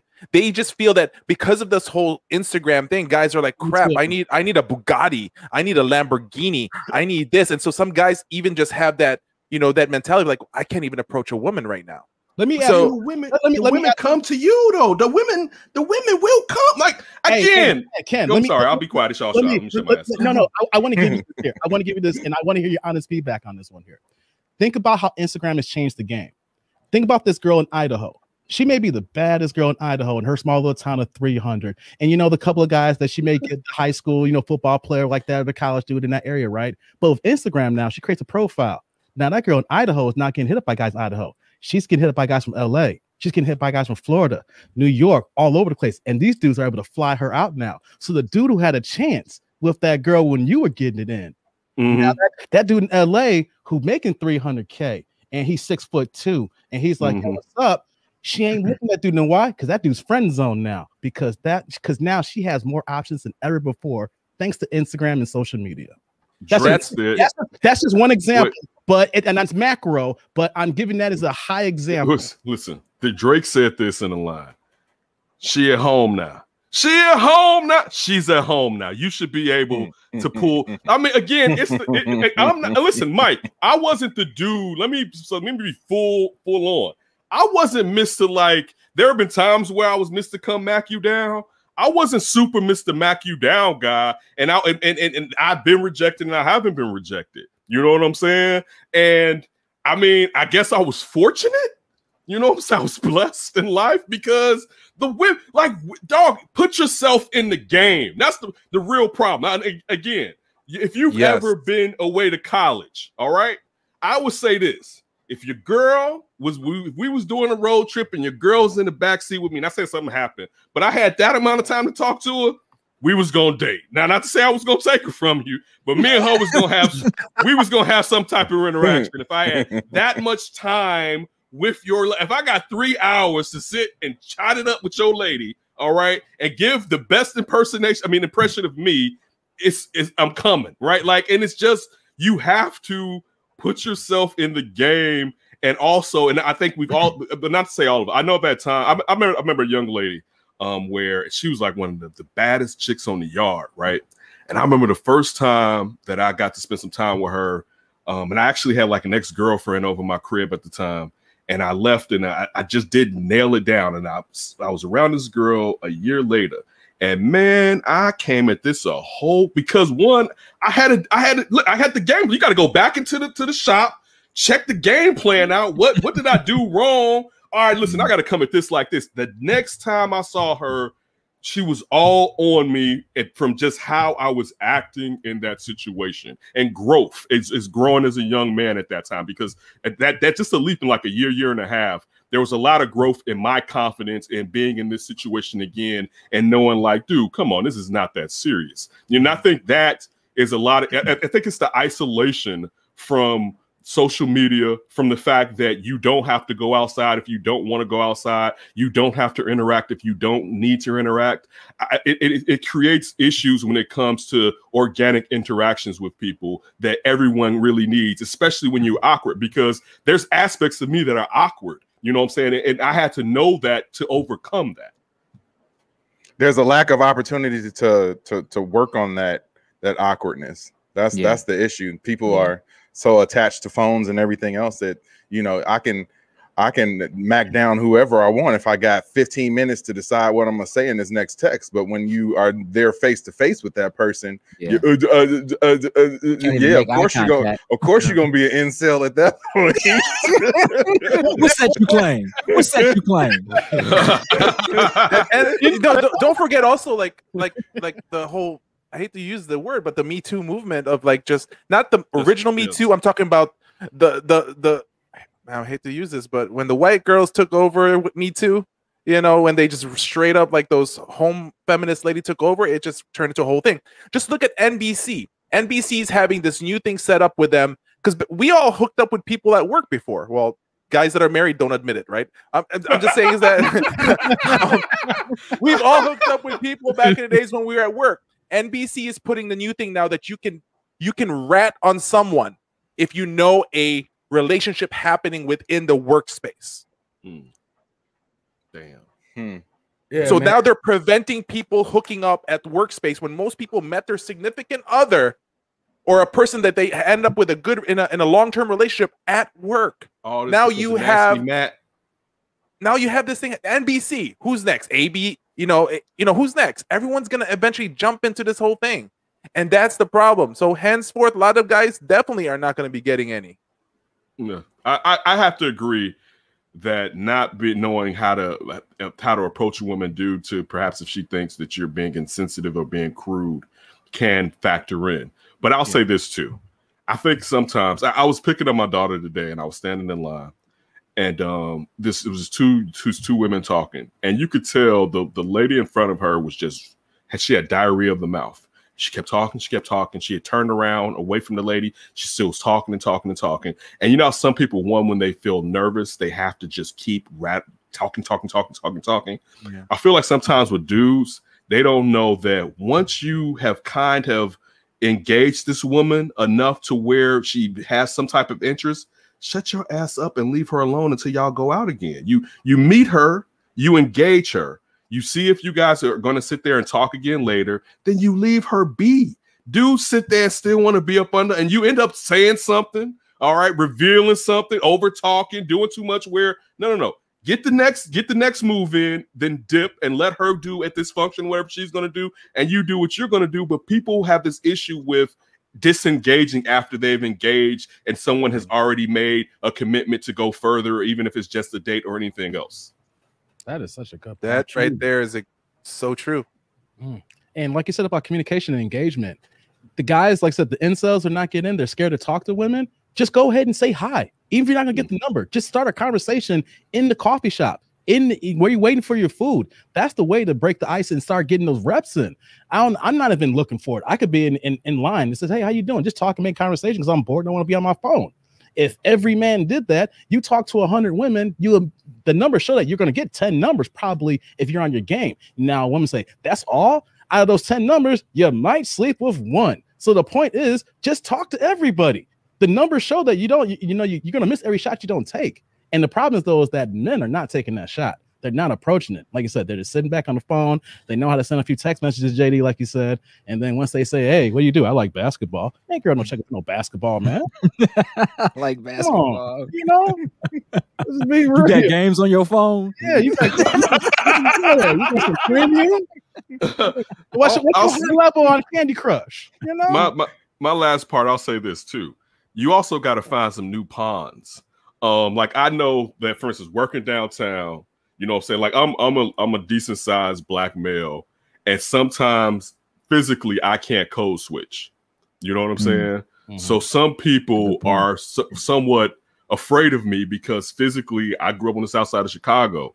There are things I'm not trying to do it, but there's the stuff that I give off where I'm not a token brother, and I'm not dissing token brothers. I'm just saying that I can't fit into that role as easily as some people can. That I feel like there's a slight threat level when it has come to me. But on the south side, I notice I get more play. Or this past weekend, and again, I'm not doing anything, but eyes paying attention.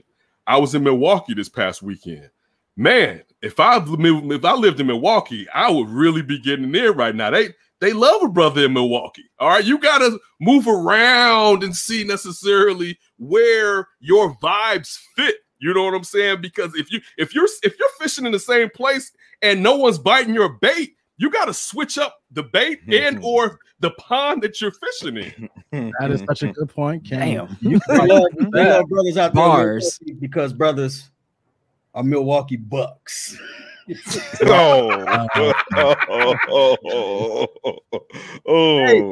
this is what I don't understand. Like, well, okay, I'm still trying to wrap my mind around the whole 10 to 20% of men are not having sex.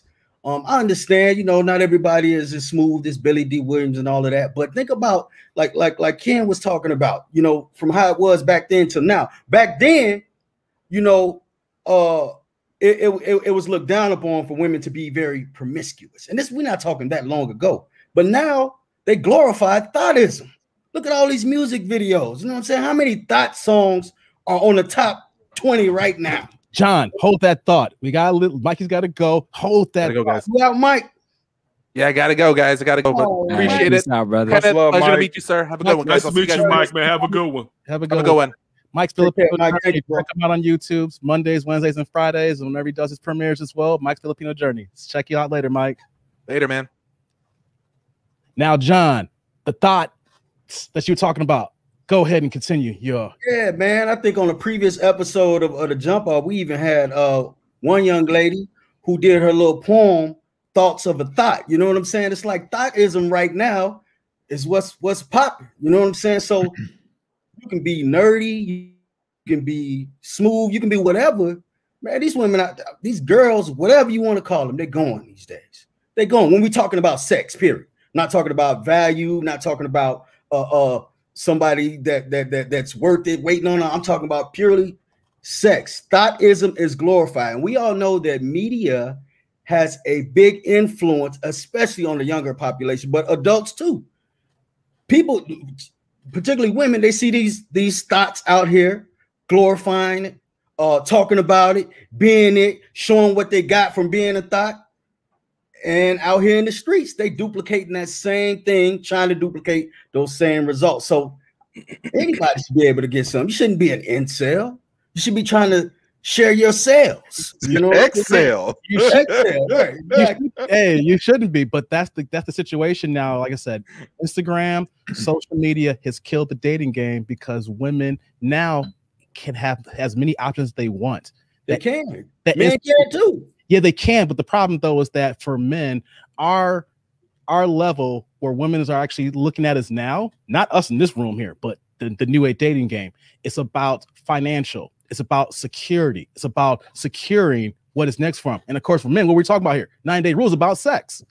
This conversation about men is about us getting sex, and women want that security, you know. But what happens when you have social media where that security is right here and this click here and that conversation and that conversation and that conversation, because you're leveling up to setting yourself up. Basically, if this guy ain't gonna get it, then this guy don't do it. The problem though, like we said here, if you're 18 to 29, you're not established, you're not in your career, you really don't have as much to offer, you don't have as much experience. And let's just keep it 100 in the sexing game right now. If you ain't having sex, you ain't experienced, so you ain't laying it down. So the younger market is losing right now, and it's sad. Man, it's rough. I'm gonna just shut my I'm mouth. just gonna pray for them. No, Ken, don't shut your mouth. We want to hear you, brother. You make it seem like we should all be in the streets right now. If you telling me, I cannot believe that young 20-year-old girls. All right, I'm just saying, this is just from my belief, that young men are like, I don't care. No, I can't say that, because I mean, I'm lying when I say, I was going to say, I don't care if you don't have money that you can't get any. But I can say this. So, for instance, when I was high school, college age, I was a young male that looked and seemed, from the fact that I was a college student, that I was upwardly mobile. So, you know, that got you in the door everywhere. You know what I'm saying? Basically, compared to what's going on here, like, you know, Chicago's been messed up since the 60s. You know, people think that this crime wave, I don't know how old you all was, but I basically grew up in the 90s, and still the murder rate hasn't hit what it did in 91. And how many of my friends that were killed growing up as a young teenager here in Chicago, you know what I'm saying? But I'm just saying, I mean, and I wasn't always the best part of myself, because I wasn't always Ken like I'm that Ken now. I wasn't always the part of myself that women found engaging or attractive. I can remember, like, my junior year in high school. I think it was just because I really started getting in outside of school, and the girls in pheromone ways can kind of tell when you switch up, when you getting it in. I remember coming back junior year and girls looking back at me at the class like, I just didn't know. And it was because that's something I was getting it in. And clearly I was giving off something different than I was giving off when I was not getting it in. You know what I'm saying? But still, like, you got, like, I feel sorry, not in a bad way, because I'll say this. I know from the past, hearing about these kids not having sex, it was about that they didn't feel like they were going to be pressured into sex like we felt like we were when we were younger. Because if you weren't really having sex when we were younger, something was wrong with you. You know what I'm saying? That's how we viewed it. That's not, and it's not fair to view it like that. But that's how it was viewed. And if you was getting it in, you was looked at as being a hero or a big man on campus. And don't let you be getting it in nice. Then it's like, you know, it's urban legends built off of you or whatever. You know what I'm saying? Everyone, it's get it in, man. Yeah, you know, so I can't see. I know times change, but look, all these. I'm sorry to say that. Let me throw all these little heifers ain't getting to the money bag daddy. Like, hey, come on now. Shout out to Pedro IT. He says, trust me, these young girls are chasing the bag. Shout out to Pedro putting in that work for the chat here. We love you coming in tonight for us here, Pedro. Ken, the guys here. This is crazy how we're talking about all these things here, but let's just be honest. We are living in a polygamous society, if you think about it or not. 1 out of 4 Black women are married, but how many single women do we have out here who have single parents to multiple men?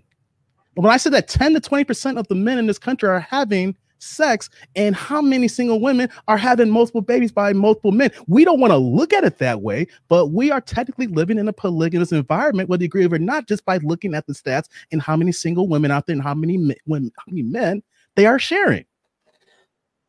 I can't touch that right now. Oh man, come on! I mean, listen. Polygamy. I'm saying polygamy. I mean, like, I'll put it like this: it sounds good. But being a parent, I mean, I'm a father. I have a girl. I mean, I have a boy and a girl.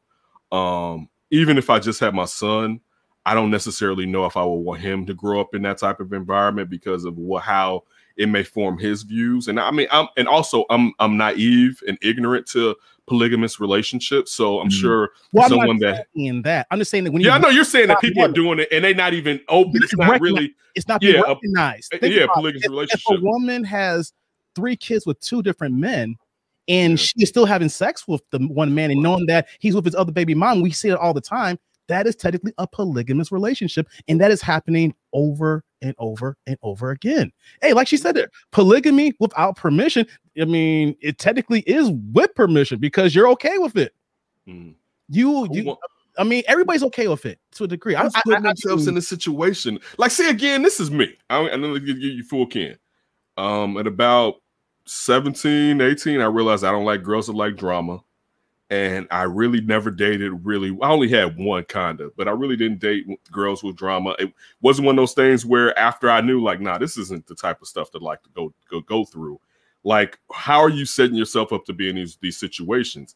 I have not dated formally anybody that I know of at the time that had multiple baby daddies. Let me say this too. Now, just because you have multiple baby daddies doesn't mean you're in a polygamous relationship without permission.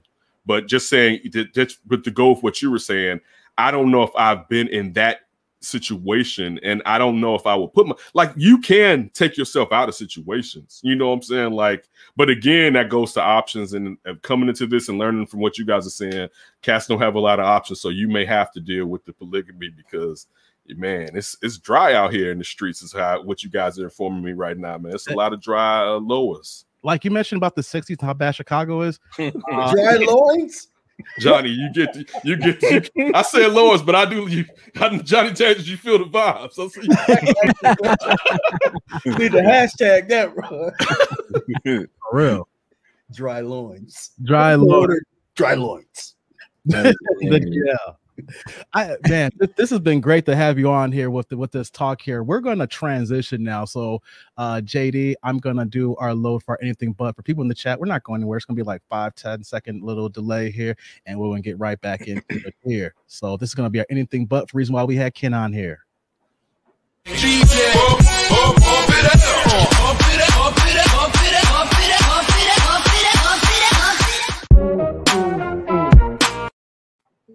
Welcome, welcome, welcome. This is Anything But, the show that has celebrities talk about anything but the thing that makes them famous. Tonight we have host of NBC Sports Chicago Bears Under Center podcast, flipping friends, the That Davis Show, and co-owner of WeAreRegalRadio.com. Tonight's special guest on Anything But is none other than Kenneth Davis. Welcome to the show, Ken. And are you ready to talk about anything but the Chicago Bears? For sure, but I'm not a celebrity. Let me leave with that. I'm not a celebrity. I mean, you are a celebrity, sir. You are. Okay.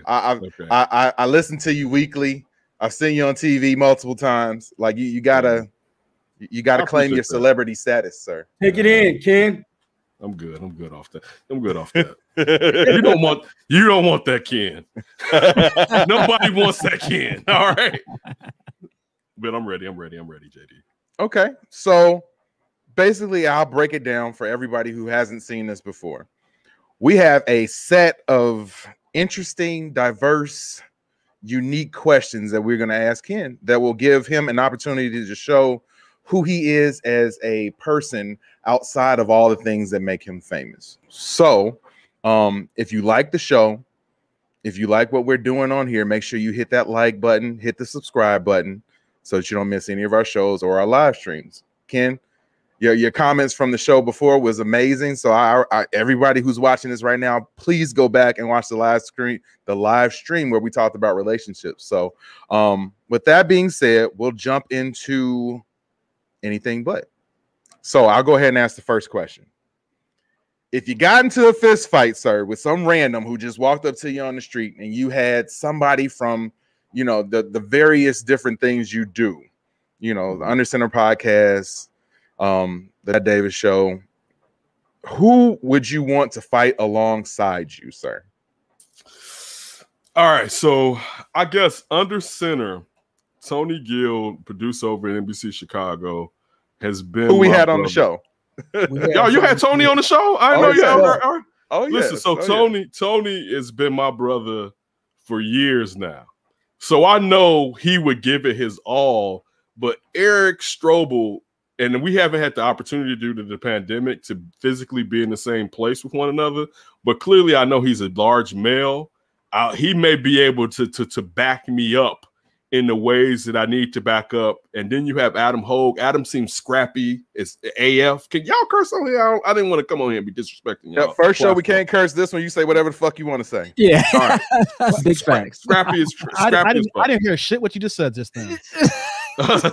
All right. So I would say probably I would lead off with Tony and then Eric from Under Center Podcast is who I will lead off with. Okay. I can respect that. I mean, I look around this room of my friends, and I don't really know if I want to pick any of y'all, but you know. We got Johnny D. Johnny D ain't knocking MFers out. No, actually, I would pick these guys. They would go to bat for me. I was just kind of fucking with everybody. I can think of a time. Jeff got the fisherman's cap on, but he seemed like he'd stab a man in the second if need be. Yeah, I'm one of them cats that I'm a real nice guy, but you cross me. You seem Shank worthy, Jeff. Like, Shank worthy. Like, for real. I can think of a time. You know, I hope this ain't too much putting this out there, Johnny Dangerous, but me and you and the DR almost got into a scrap once. Not a DR scrap, not a Dominican Republic scrap, not a foreign caper scrap. Oh man, yeah. It was a thing. People was different out there, but we're gonna move on. This is about you, sir. This is about you. I've been in the DR. I like Dominican store. Was it some racism? What was going on down there? Nah, man. Okay. Nah. Some of those Euros come over there and they feel a certain kind of way about themselves when you. It was it's just people hating, you know. And I mean, like I get it. I understand. We was out there living our best life, so I guess that brings some hateration with it. But was it the locals or somebody else that was on the resort or something? Nah, it was some locals. It was some locals. So I understood it. I know we disrespected locals, but we didn't get into it with them. We just ran through their hood disrespectfully like it was nothing. I wouldn't say that we blatantly disrespected. We just by proxy disrespected because we had some benefits that monetarily that they probably didn't have, but this ain't about us. This ain't about us. Yeah. I interview people. You know, it happens. All right, let's go to Dave. What you got, sir? All right, Cam. Let me ask you here: who was your biggest celebrity crush as a kid? All right, so I had to really think about this because it's so hard to really go back and think. I would have to lead off with Tatiana Ali. Oh, when I was a kid, good choice. Good choice. A little bit also Stacey Dash from Moving with Richard Pryor. All right, wow. And maybe like era. You got to be a certain era. You know what I'm saying? That was I would say that would probably encapsulate it because I don't know how old I was when like Topanga was on Boy Meets World. You know what I'm saying? Yeah. You know, so I don't know if I was still a teenager or whatever, but like stuff like that probably was the vibes and all, you know, you used to have all of the Megan Gomez's and all, you know, saying the sisters on those shows who I had an affinity for, but Tatiana Ali, because I ain't know that Hillary was bad because I was a kid and I wasn't really always looking to like the fully developed people. But when I crossed over and the Fresh Prince was still coming on, I was like, damn, Hillary. But Tatiana Ali was basically my flavor. I gotta ask though, you said Stacey Dash, so are you taking Stacey Dash now? Hell no, I'm not taking Stacey Dash. Hey, I got it. Stacey Dash would help them hold me down while they beat upon me or what. I said moving. You see, I said Stacey Dash moving with Richard Pryor. That was when I really was like, oh, who? And I mean, I was young when that moving came out, like probably like 88 or something. Yeah, like 87, 88. Yeah. So I mean, I wasn't even in double digits. She's asked for forgiveness. She wants the black community back. You can't. I'll tell you this too. I can't. I'll listen to it, but I can't compartmentalize. Kanye. I can't because I'll say this real quick. I think all of us. And I don't know where you guys grew up. I grew up here in Chicago when I was a teenager until when I was in my early 20s. The cops used to pull me over like it was some type of festival or something. And when you make it seem okay that this type of stuff happens, and then you embolden racism in these ways. And I've been treated really nice by some white cops and black cops, but it's just something you shouldn't play with. So it's hard for me to compartmentalize your art from you doing stuff that can harm young black kids, because I've been in that situation, and I just don't play when it comes to people like that. So basically saying that she's ugly right now, but she was fine back in the day. Well, first of all, I shouldn't say she's ugly. She hasn't been attracted to me since before she ugly came on out. The inside. No, I'll say no. Physically, I haven't found her as attractive. And again, I'm sure in my old age, she may not find me attractive, but also we grow older. You're not as sexy as what you once. Yeah, was I can see that. sometimes. Yeah, there's people who you look at them through a different lens as you get older. Listen, some people it's different. Older Patti LaBelle to me looks better than the younger Patti LaBelle. And I can say the same about Angela Bassett. I don't know what it is about Angela Bassett. I like Angela Bassett from the last decade actually a little bit more than I like her from the Boys in the Hood. Yeah. Like I like something about her now. I'm like, whoa. Yeah. So, but still, when it comes to Stacey Dash, physically, age has hit her. So I don't want to diss her. But like you're saying, listen, your karma, your attitude, it reflects in your beautifulnulness. Like you said, are you nasty on the inside? Like that's if someone who is really nice on the inside, it radiates. It's just the truth. Absolutely. They can be a person that a lot of people may not find attractive. That doesn't mean that you will be with them, but you will gravitate to them because you like the vibes. I agree. Hey, real quick, Topanga. Back in my military days. You already know. Days. I'm well traveled, right? Me and my buddy drove down to Arizona to hang out with another buddy of mine. And we hit up this club called The Library in Arizona. I forget what actual area it was in, but man, we in there, we getting it in, we drinking 151, slamming it. See this chick on top of the bar, dancing, kicking over glasses. She got on a schoolgirl outfit. I'm like, damn. I mean, she just grinding. Dude, I get a little closer just to get a better view. Even though I have big eyes, I have to get a little closer just to see. Guess who was on that bar getting it in? Topanga. Topanga, man. Yeah. Wow, that is legendary to say the least. Man, that was wild. Yeah. She ain't had no drawers on either. Don't do that. Don't do that. Now you took it to a level that now I was envious, but now I'm uber jealous. Like I am screenshotting this timestamp here, 156. Oh my goodness. I can't listen. I can't, due to the things that I do now, I can't even dive deeper into that. Right. Keep it there. Keep that stat on that. The Wild Adventures of Johnny Dangerous. That was one of them, man. Yeah. Speaking of Wild Adventures, John, you might as well go ahead and do the next question, sir. Yeah. Might as well, huh? Yep. Ken, who is the most interesting person that you have ever met? This is the hardest question. I did everything else. All these questions just dang, dang, dang, dang, dang. I had to come back. I went and looked at people I interviewed, and that doesn't mean that I had to interview them to meet them. I don't really have the answer to this, but I did come up with a couple answers. I'm gonna go off top and say Craig Hodges, former Chicago Bull, and then Stevie Valles, executive director of the Chicago Action Fund. And these were two people that were doing it for the people. And it's someone who sacrifices for themselves and does stuff for the people.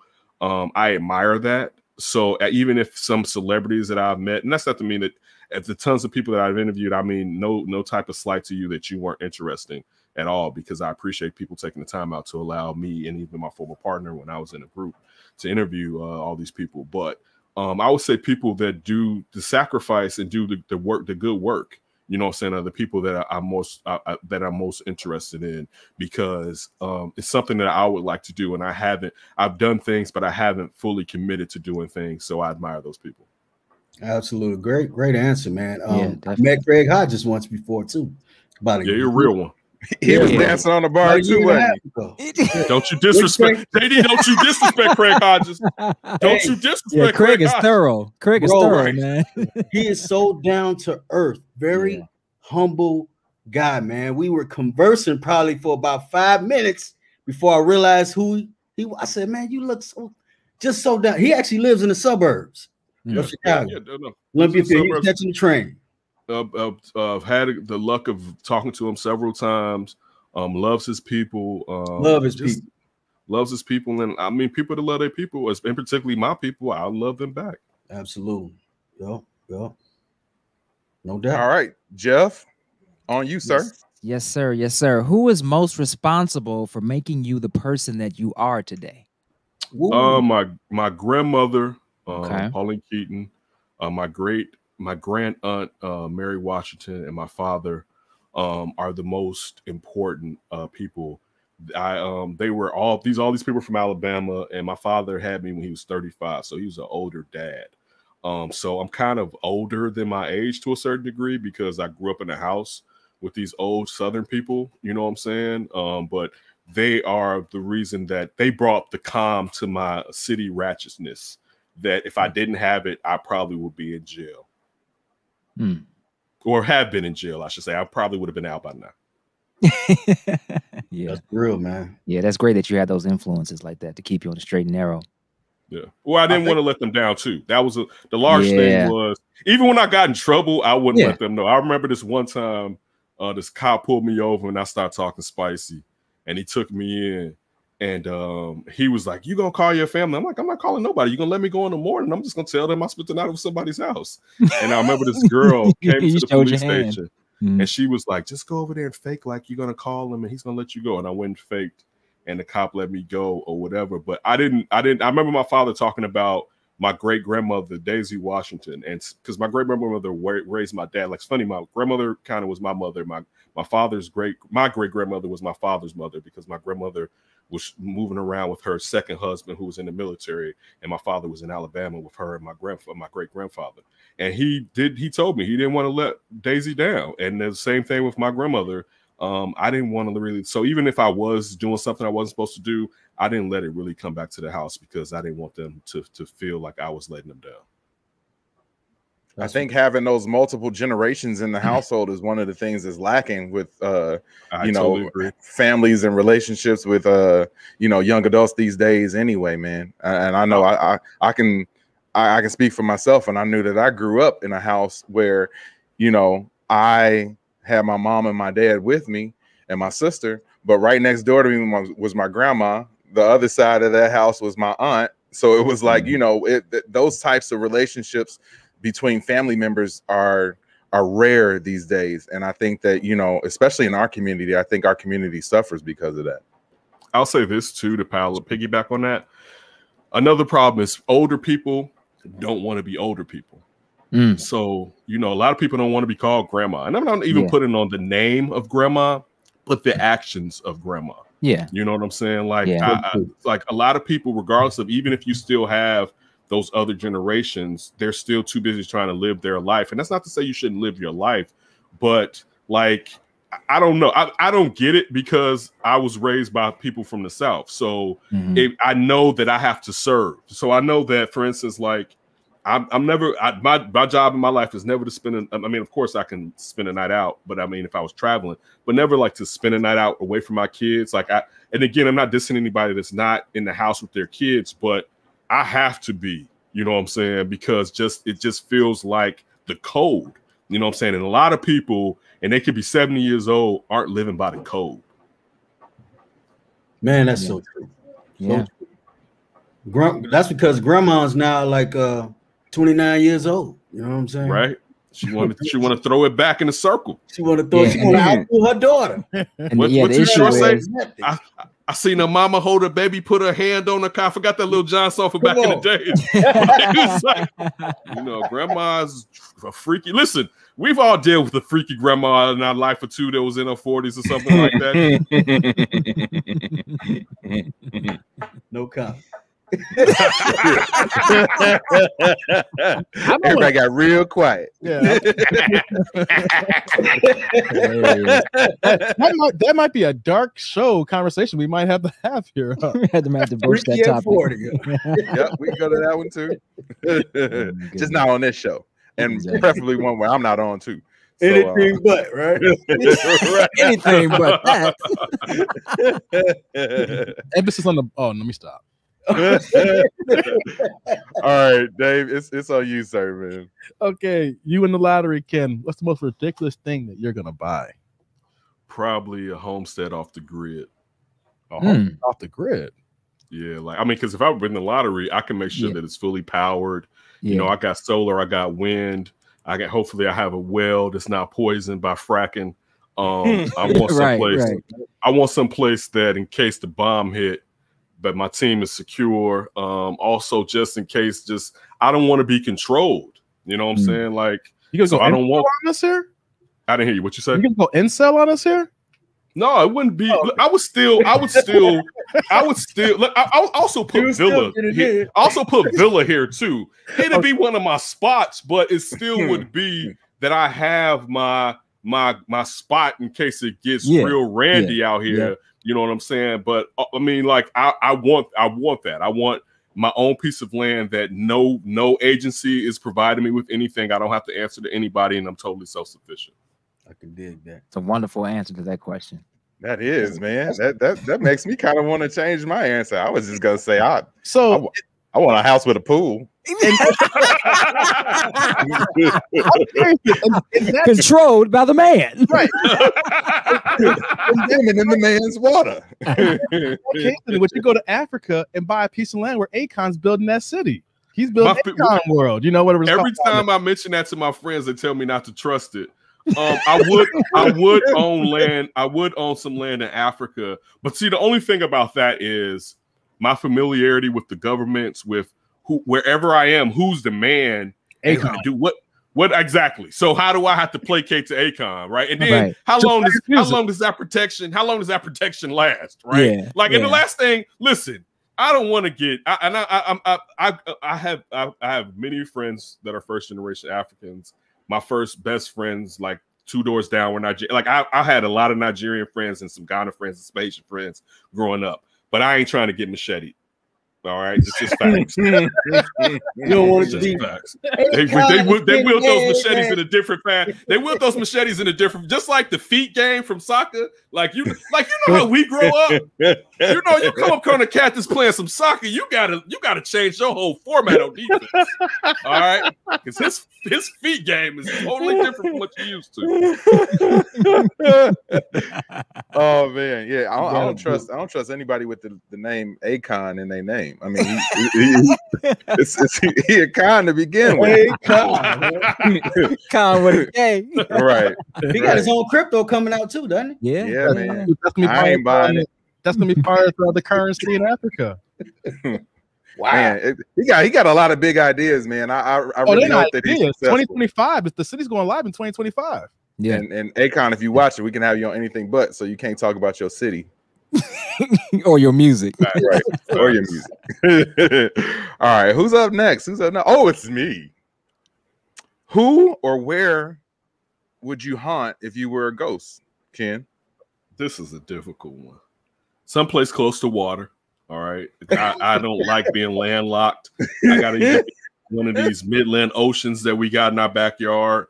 Or on the coast, but the problem is this with this, because I'm trying to stick to exactly what you're asking in this question.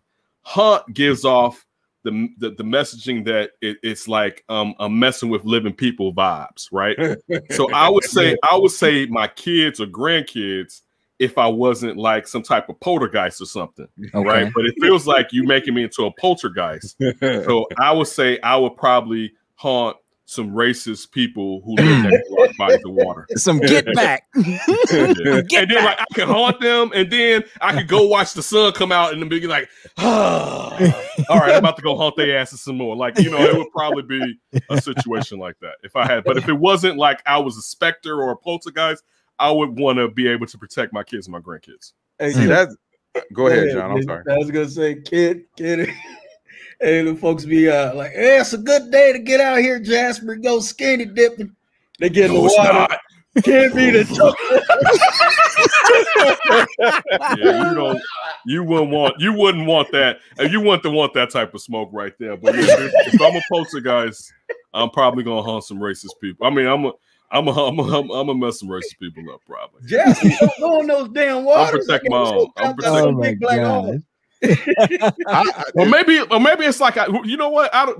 That's such a deep conversation. I would want to say maybe a police department, but then it's like I'm letting young brothers off.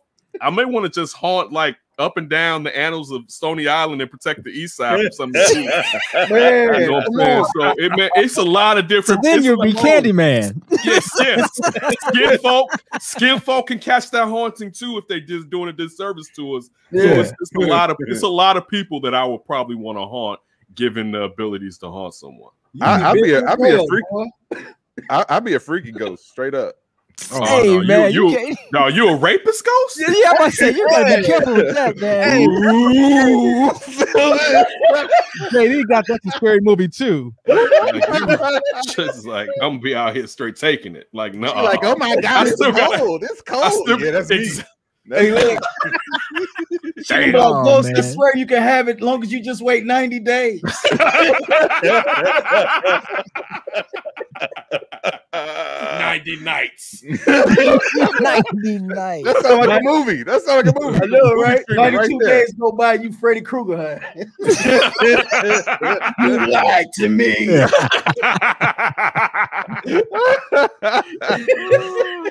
Oh man! We skip. I'm sorry. Go ahead, please. Yeah, we did skip the question. We skipped the question. Yes. Oh, my bad. Yeah, I got one. Don't do my dude Jeff like that. My bad. Can't do my dude Jeff like that. Thank you, boy. Where's my catch your ass in the chow line, put you down in the dirt. Down in the dirt. Down in the dirt. All right. Oh man, what we got here? If you could be in any movie or TV show, what would you be in? My first thought would have to be something action, and I go through thinking about all these action movies. It'd probably be something in Marvel, or if it was a TV show, it'd be like Get Up or Highly Questionable. Oh, okay. Like that will be I would love to do. I would love to do one of those type of shows. But if I was acting, I would want to start off doing some action stuff. It just seemed like it's live. I want to do the live stuff, and it seem like they make a lot of money too. I like money, and a little bit. Oh yeah, any of those franchises, man. You be attached to one of those, you set. Yeah, that's what I was gonna say. If you could somehow find yourself in a Marvel movie, you might be able to, parlay that into the next 15 years of movies. So exactly. I mean, that's the way to go about doing it right there. Exactly. I mean, but you wouldn't want to go back to co-star in that movie with Stacey Dash?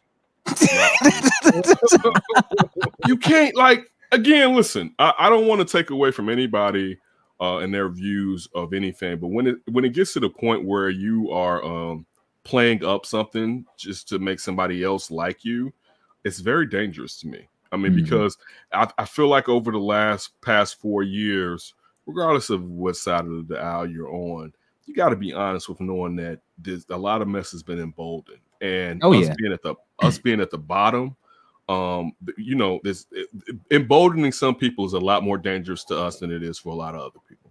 Yeah. So when skin folk do stuff like that, I just don't play around with it. And I'm not paramilitant Davis, you know what I'm saying? But there's nothing wrong with loving my people, and there's nothing wrong with saying that somebody shouldn't be putting my people in. Not me as much now compared to when I was younger, but I worry about these young people, and so that's just I don't. With her doing that, I just don't play those type of games. And maybe I should be more forgiving, but at this point, I'm not. I feel it. And I think we've come to our marquee question of the night, which always goes to Mr. Johnny Dangerous and his Morpheus impression. And I think this is a different blue pill and red pill question than the one that we were discussing earlier. But go ahead, take it away, John. All right, Ken, you ready for this, man? I'm gonna give you my little low high budget version of Morpheus here. Okay, Ken, the blue pill or the red pill? The blue pill allows you to change one thing from your past, and the red pill allows you to alter one thing in the future. Which one and what would be the change? All right. So my initial reaction, one, I don't want to change anything that happens in my past because it got me here. I feel like if I alter my past, I may not get the same exact 2 kids. Not to say that my kids aren't flawed, but I love these 2 kids. I don't want anybody else's kids or another version of my kids. You know what I'm saying? I want these 2 kids because even if sometimes they get on my nerves, they're mine, and I don't want to change that. You know what I'm saying? And their mother. You know what I'm saying? Like, just I wouldn't want to alter that because I feel like that I've been fortunate in that. Also, going in the past, I could say that I would want to bring my dad back. I was very close with my father. I actually found him when he passed. But then I would have to go through losing him again. I thought this for like 20 years. Like, I don't think I would really want to do that because I don't necessarily know how long my dad would live if I brought him back. So it's one of those things. It's like, I brought your ass back and your dad 3 years later. Like, even though I would have those 3 years, it was like, it took me so long. I didn't even know the cloud that I was under. I was functioning, but I didn't know the cloud that I was under from my father passing, right? So again, I wouldn't really want to do the red pill. But the blue pill, I mean, it sounds good to me, the blue pill, as far as changing my future and being able to set, I mean, everything's about setting your family up. But I'll say this, and really thinking about it. Last year, my younger brother passed from cancer. And he has a 11-year-old, a 3-year-old, or maybe a 3 and a 2-year-old, but a 4-year-old and a 3-year-old. I would, even if it's not what I would do for myself, I would definitely take the red pill to bring my little brother back for his family. Blessings, man. Yeah, blessings and condolences, brother. Yeah. Definitely. Yeah, man. You know what's crazy about life is that our experiences, good and bad, is what forges us into the people we are today. And I'm so glad that you highlighted the fact that because of your experiences and your children and life, you are who you are today, and you respect that, you love that, and you appreciate that.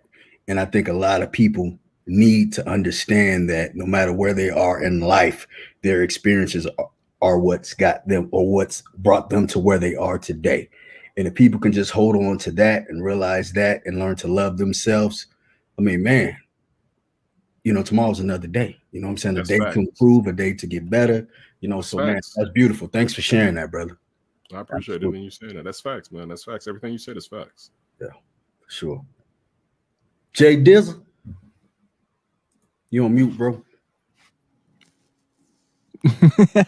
Oh. There we go. Okay, there we go. All right, man, that was super amateur. Okay, so basically, we're gonna end the show right now. And Ken, man, it has been an honor to have you on the show, bro, and to have you on for the extended show to hear your views on our past topic that we talked about with relationships, and to have you go through the gamut of questions that we threw at you on anything but. You handled them all like a champ.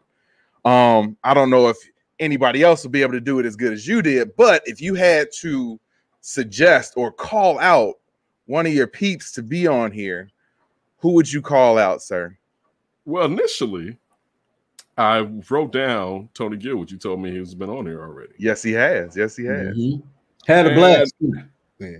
And then I thought about a couple other people, but after I started watching the show, the only person that I could say for sure, it's two people. Let me say it's two people. You got to go in this order if you can go in this order. It's definitely my former co-host from Dia Davis, DeMaz Burrow, because you guys are going to have so much fun with him if you bring him on here. If you think you had a good time with me, you're going to have a good time with him. Okay. Because he fits with this. Because I wonder, like, it was funny watching y'all. I was like, man, Herbie brought me into this. And it's like, oh, Herbie, no, you with the fuck shit, right? So you always down for. So I would say, because with relationship stuff, with whatever, but my former co-host Maz, you guys would definitely have a great time with him. And also, I'll say this person too, perhaps Brandon Pope from the CW Chicago. All right. Okay. All right. Yeah. Hook it up. Make it happen. Just pass the word along, you know. Okay, I guess that's how this works here. Because I got that night, I got a text. It was funny. I woke up, and I thought it was 1. I woke up foggy eyed, and I looked at the box of the cable box. I'm like, it's 1. And I look at my phone, and Herbie DM'd me. And he's like, I mentioned you on this show. I'm like, damn, it's 1 o'clock. I'm like, no, it's 11. I was like, cool, Herbie, fine. You know what I'm saying? Whatever. And then JD, you hit me the next day. But I'm not always on my Twitter, so don't think it's like I'm not paying attention. No doubt. I'm not missing social media like that, you know what I'm saying, necessarily. But yeah, I'll definitely let them know, you know what I'm saying, that, you know what I'm saying, I mentioned them and that this is fun times and to come and join you brothers and kick it up and toast it up. Thank you, man. Much love. We really appreciate you for coming on and vibing with us, like we said before, man. Now's your opportunity to drop everything you got going on right now so that everybody watching can follow your social medias and know exactly how to get in contact with you and be able to see everything that you got going on. So go ahead. All right. So definitely check out that Davis show. Some of you may have seen it during the chat. You know what I'm saying? That's my independent show. Also the flip, but we don't do that as often. It's somewhat similar to this, but we don't do that one as often. But definitely Under Center podcast for NBC Sports, especially with the football season kicking off with the Bears. Yeah. I guess a couple weeks ago, I interviewed Matt Nagy, and a lot of people ran with it. But great interview. I appreciate it. You know what I'm saying? But those are the places. You can follow me at That's Davis. You can find my podcast anywhere where podcasts can be found. Definitely, I always appreciate it. And, you know, I always in the show saying, don't do nothing stupid till you hear from us again. Man, yeah. Like I said earlier, man, amazing having you on. I appreciate it. This has been Anything But. You are watching Jump Off Live. You can find us every Wednesday, 8 p.m. till whenever at this point, on YouTube, also on Zingo TV app, channel 250, I believe it is. You can follow us on all social media platforms by searching for Jump Off Live. And that's pretty much it. So for JD, Johnny Dangerous, that dude named Dave, and what's the other guy over there? Jeff. Oh yeah, Jeff Blacksmith. This is Anything But, and much love to you, Ken, for rocking with us, sir. Back at all of you.